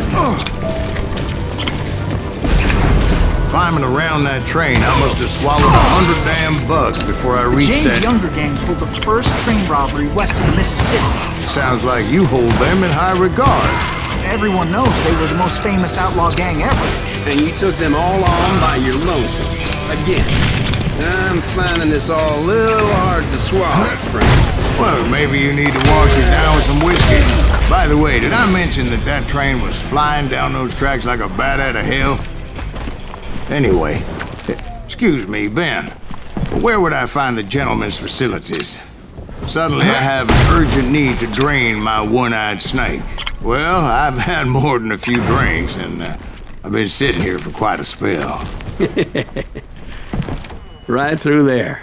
Let me show you. I never heard so much malarkey in my life.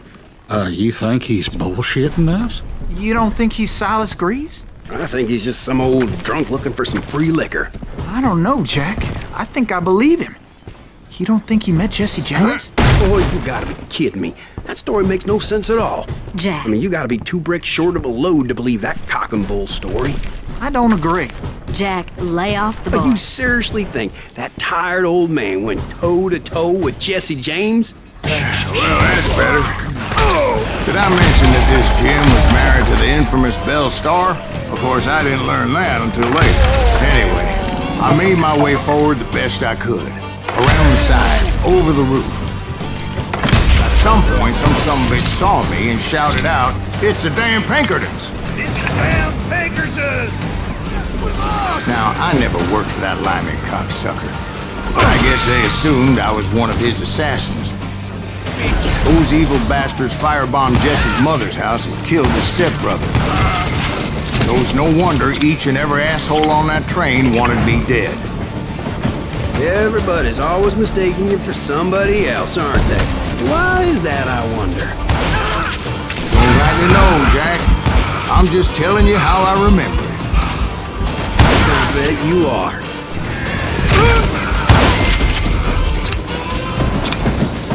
I came across a flat car piled high with logs and had to come up with a creative way to make my way forward.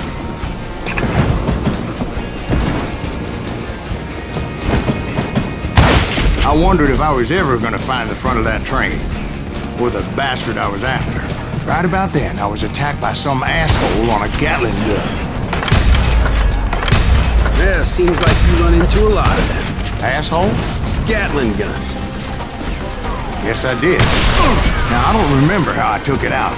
It was either a bullet or dynamite. Where would you find dynamite? Does it really matter, Jack? You're messing with the flow of the story here.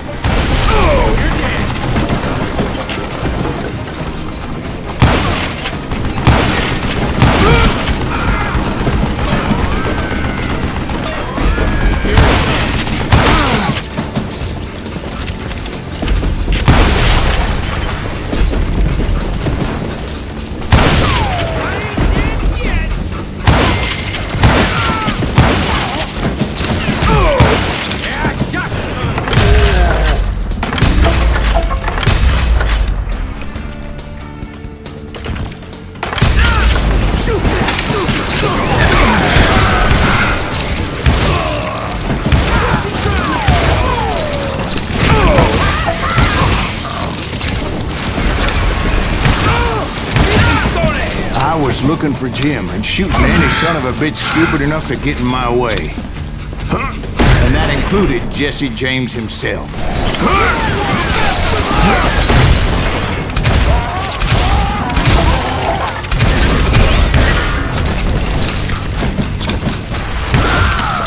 There sure were a lot of men determined to die that day.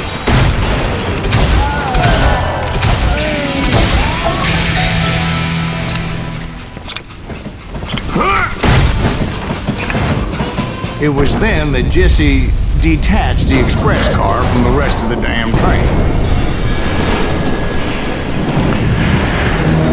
I could see Jesse waiting for me, fixing to kill me so he could get away with all that money.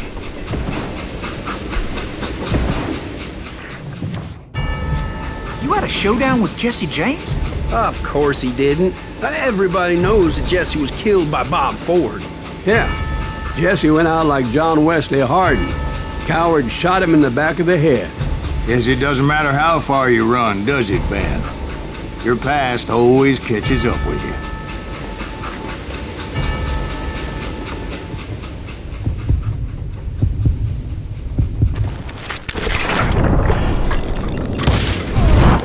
Yeah, I didn't kill Jesse James. Just wounded him bad enough to convince him to hang up his guns. What about that Jim fella? What happened to him? I figure he was up front with a gun to the engineer's head.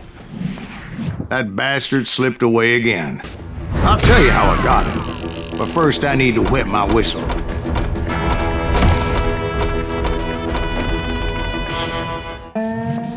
After my showdown with Jesse, I continued to track his brother, Frank, and that sumbitch Jim.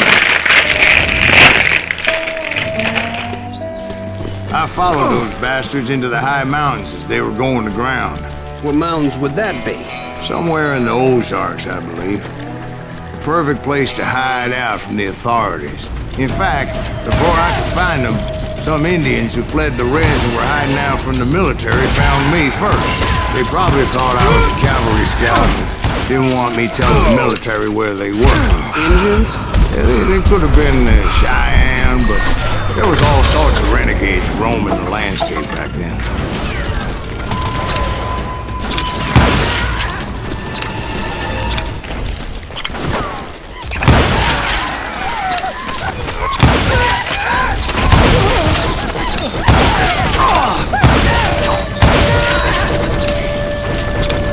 Hey, how about another whiskey, Ben? Nothing better to soothe the troubled soul.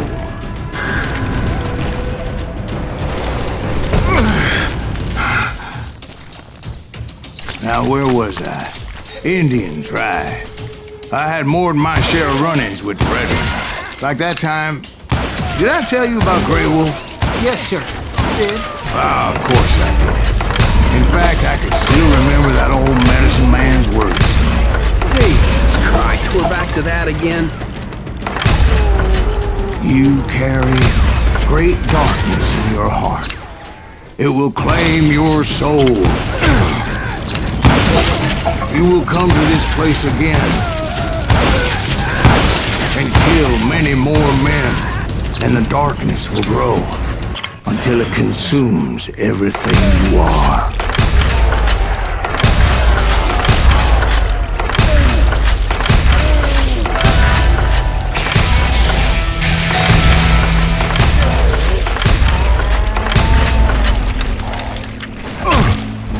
Did you ever find it?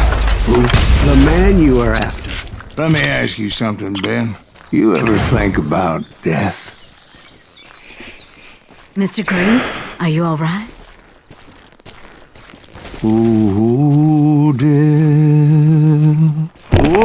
Oh, death. Won't you spare me over to another year?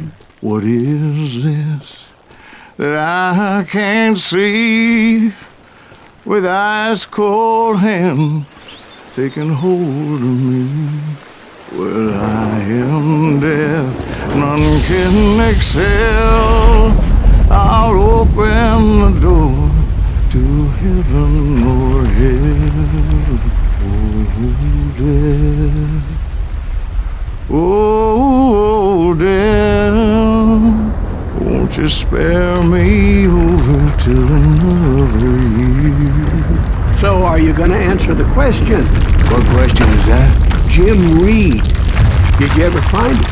Reed was indeed that son-bitch's surname. That's right, Ben. A despicable character. I remember him laughing like a hyena that cold morning they lynched me and my brothers.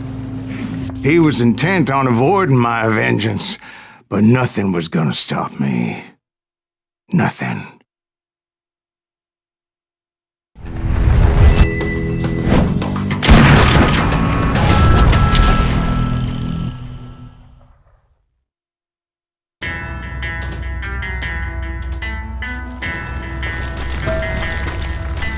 I finally did track those outlaws down. They had long rifles with scopes and were well positioned to pick off any poor soul who came anywhere close.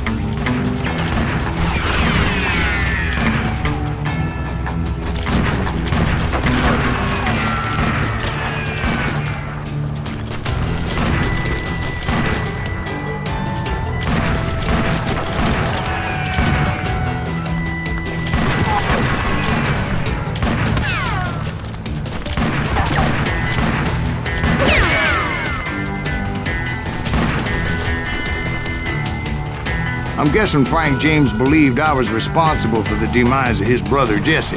I couldn't really disagree with the man, as I thought Jesse was dead then as well. He backed off as I closed in on him, but he was still intent on killing me. And when I closed in on him again, he backed off again, looking for a better angle on me.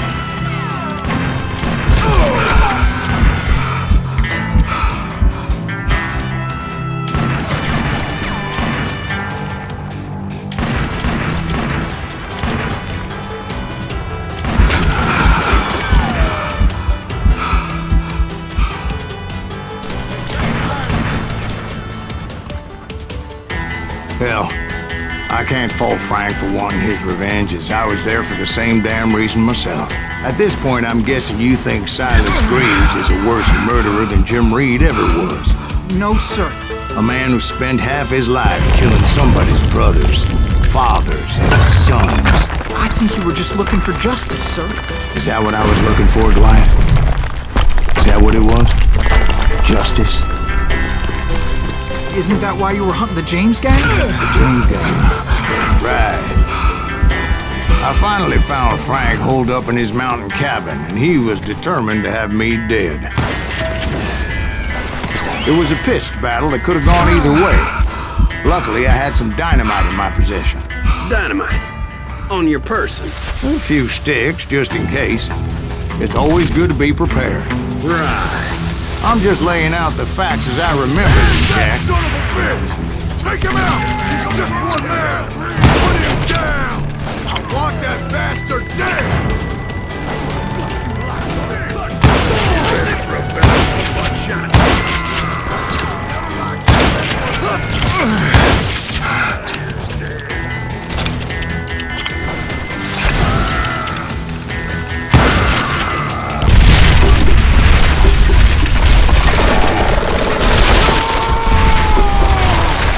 Old shack? Well, it went tumbling right off that cliff. With Frank James still in it? Yes, sir. But Frank James is still alive, living in Missouri, showing folks around the family farm for 25 cents a tour. I didn't say he died in the fall, now did I?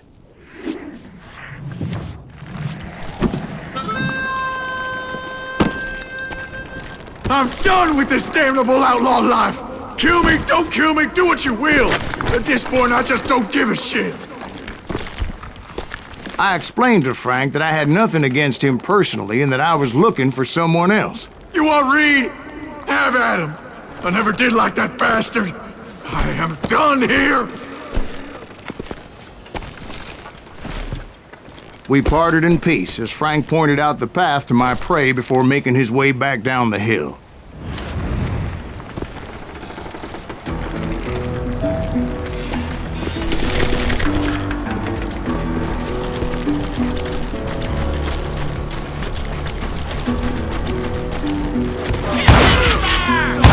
What happened with Reed? Well, I finally found the last of the gang hiding in a nearby cave. First, I had to dispatch the lookouts, as I was determined not to let that murderer escape my revenge again. But rather than wander in willy-nilly, I decided it would be better to smoke that sumbitch out. "Hey, Reed!" I shouted. "No wonder you're so ornery. Can't be easy being married to Belle Starr. While you're off providing for the family, she's spreading her legs for every Tom, Dick, and Cole Younger. Not an attractive woman exactly, but very friendly. At least she was to me." Son of a bitch! It was then that the last bunch of bandits jumped out of hiding. Why won't this asshole give up?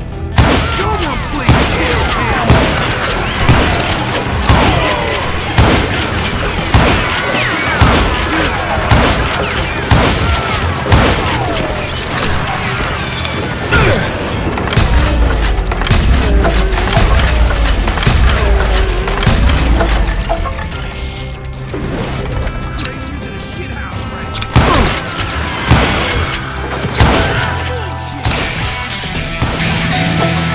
Eventually, it was just me and Reed. I had waited a long time to face him down, so I could repay him for what he did to my brothers.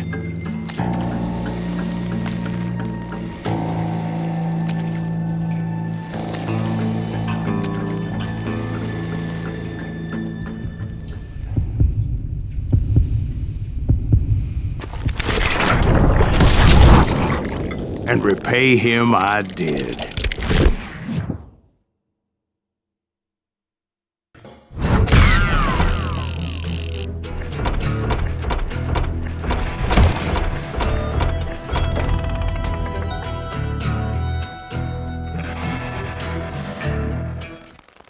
Well, I don't know about you boys, but I'm pretty beat. Well, it's too damn bad you never found that Bob character. Seems a shame he never had to pay. Well, funny thing about that, I did have one more chance at him.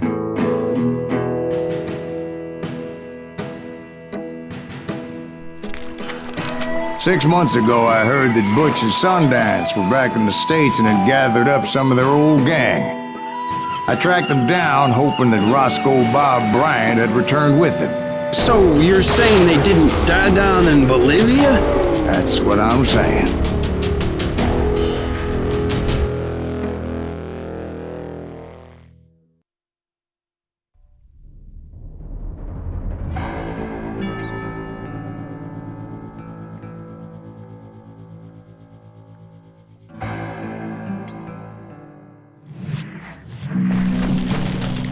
"40 years I had waited to get my hands on the last of my brother's killers.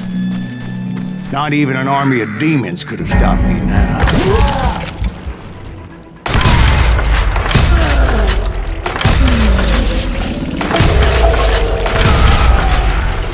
Both Johnny Ringo and Jim Reed fell fairly quickly. But the last one, Roscoe Bob Bryant, that son of a bitch had managed to escape my vengeance time and time again. I couldn't even be certain I'd recognize him after all those years.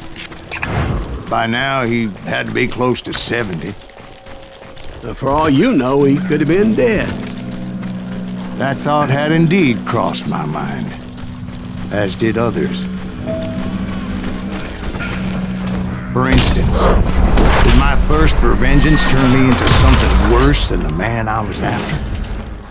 By this point in my storied career, I had killed more men than Bob Bryant ever had. Nothing could stop me from taking his life. I'd been after that killer forever.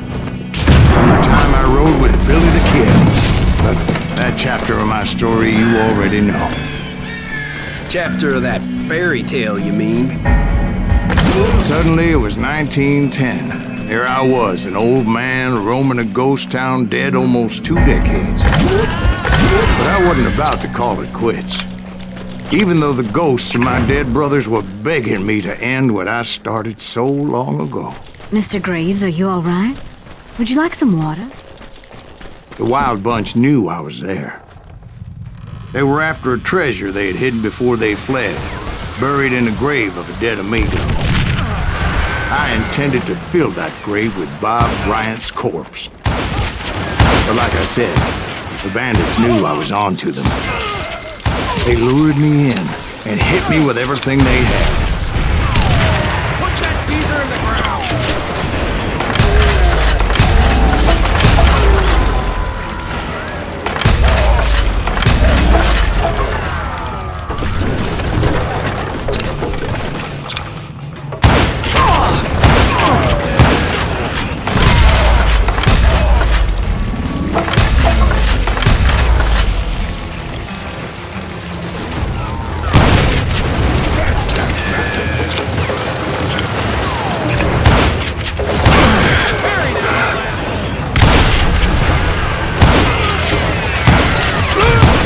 You obviously prevailed since you're sitting here telling us the tale.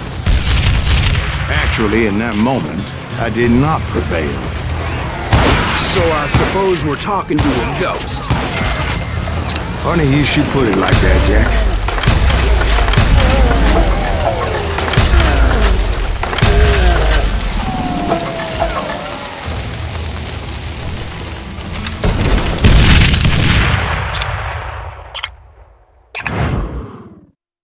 Because when I woke up... From the dead? There was silence all around me. I could swear to God I saw Billy then. Billy who? Billy, the kid. William Bonney. He was shooting at me from a rooftop. Here, there, even over there.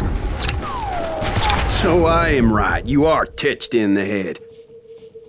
Mr. Graves, perhaps we should switch you to coffee? You see that old Indian again, too? No, but I did see Billy's killer. Patrick Floyd Garrett. He came at me guns a-blazing. But I knew that old war horse had died 2 years before. I wondered if maybe I was dead too and confronting the ghosts of my past. Perhaps all my sins were coming back to haunt me and drag me down to perdition. I saw Henry Plummer throw dynamite at me. In the gates of the cemetery, I saw John Wesley Hardin, just like I remembered him.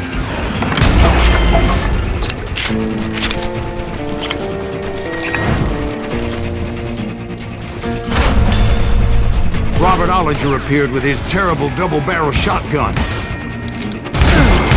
The old ghost army was stopping me. My father-in-law got hit with a fallen branch. He spent the rest of his life talking to dogs. Newman Hayes Clanton, William Brocious, John Peters Ringo, they all wanted me dead.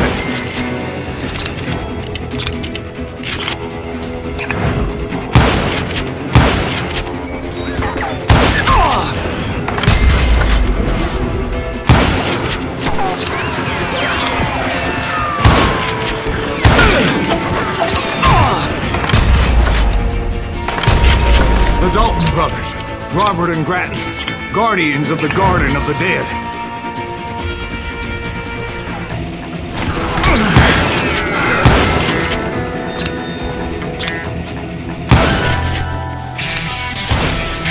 George Curry and Harvey Logan, alias Kid Curry, both thirsty for vengeance from the great beyond.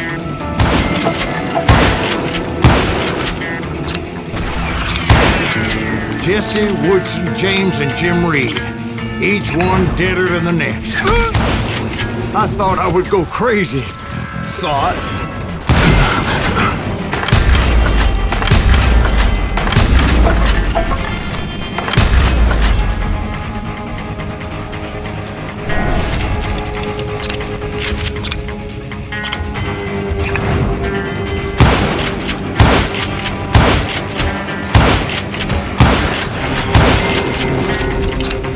Finally, I saw Harry Alonzo Longabaugh. The Sundance Kid? Like a general leading his legion of the dead. You told us before that you seen him alive. He was alive.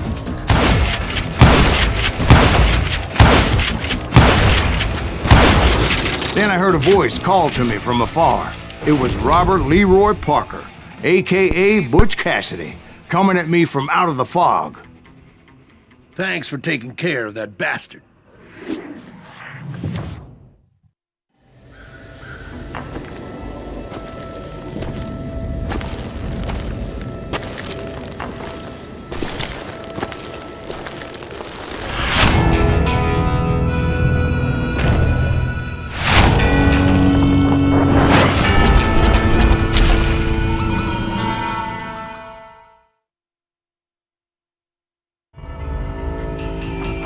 But the kid wasn't quite deceased.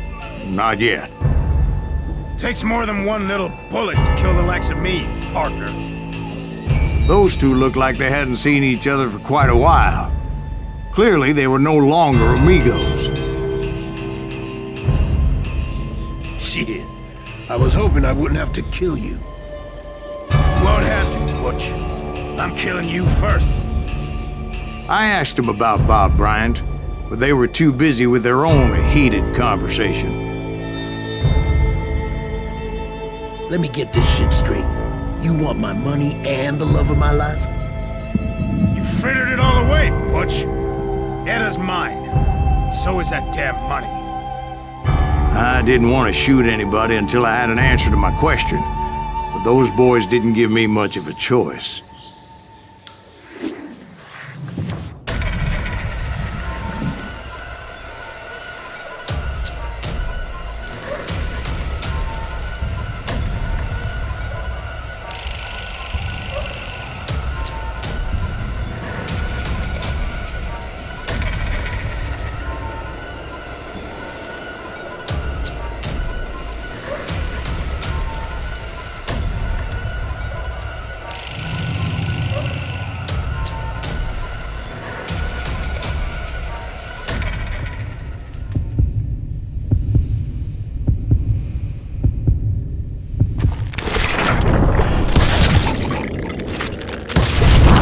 Butch Cassidy and the Sundance Kid died there in that cemetery not 6 months ago.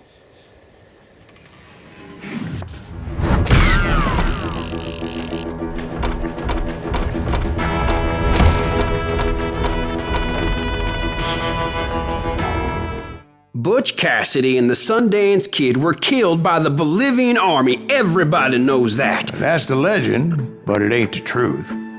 So, you never found Bob? There is no Bob. This old sumbitch ain't even Silas Greaves. Sir, is that true? Have you been pulling our legs this whole time? Well, not the whole time. Oh man, I think you've worn out your welcome here. Maybe you're right, Jack. Maybe it's time to pay. You see, Ben, or should I say Bob, your past always catches up with you. I was a different man back then, crazy. Drinking, I changed my ways, I swear to you. If I could turn back the clock, But you can't, Bob.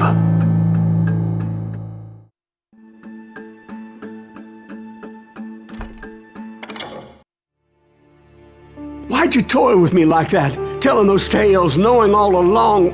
Why not just lay your cards on the table? Wanted to suss you out, Bob. See what kind of man you turned out to be. Maybe prod you into drawing on me. See, all those years on your trail turned me into a killer. Can't even remember who I was before you tried to murder me. You, on the other hand, walked that very same path in exactly the opposite direction. What do you mean by that? You think your life is worth sparing, Bob? Boy, what's your name again? It's Eisenhower, sir. Dwight Eisenhower. What do you plan to do with your life, Dwight Eisenhower? Tomorrow I'll be leaving for West Point, sir. So, you want to be a soldier? Well, then do it right, son. Don't tear down the world out of anger and spite like I did. You build it up. You do something decent with your life, you hear me? Sir? Yes, sir.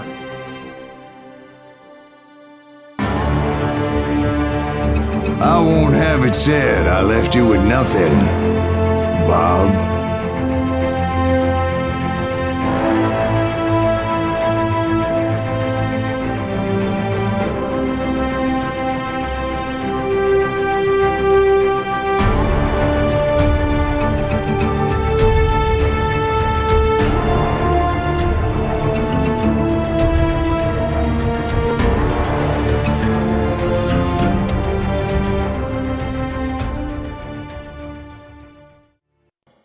Oh, dear.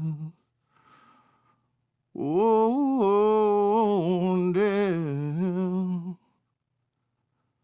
Won't you spare me over till another year?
There are men who fear legends, but a man legends fear.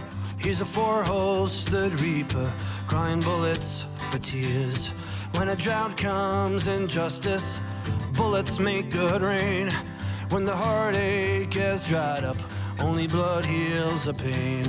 There's a time for grieving and a time to just pray. There's a time for forgiving, but it's not for today.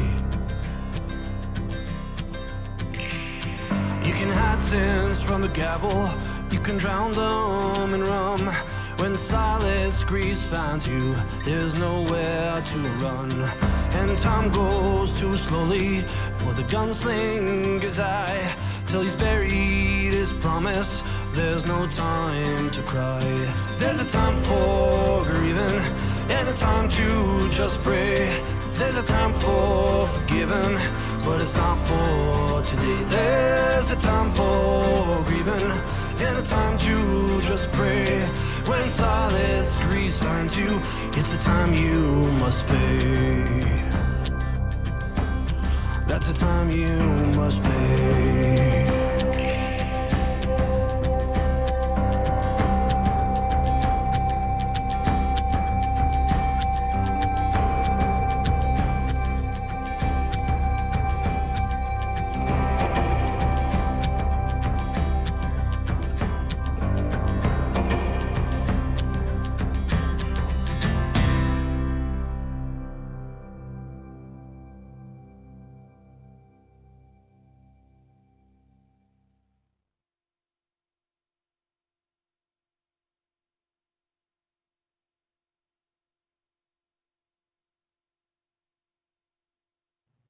Oh, dear.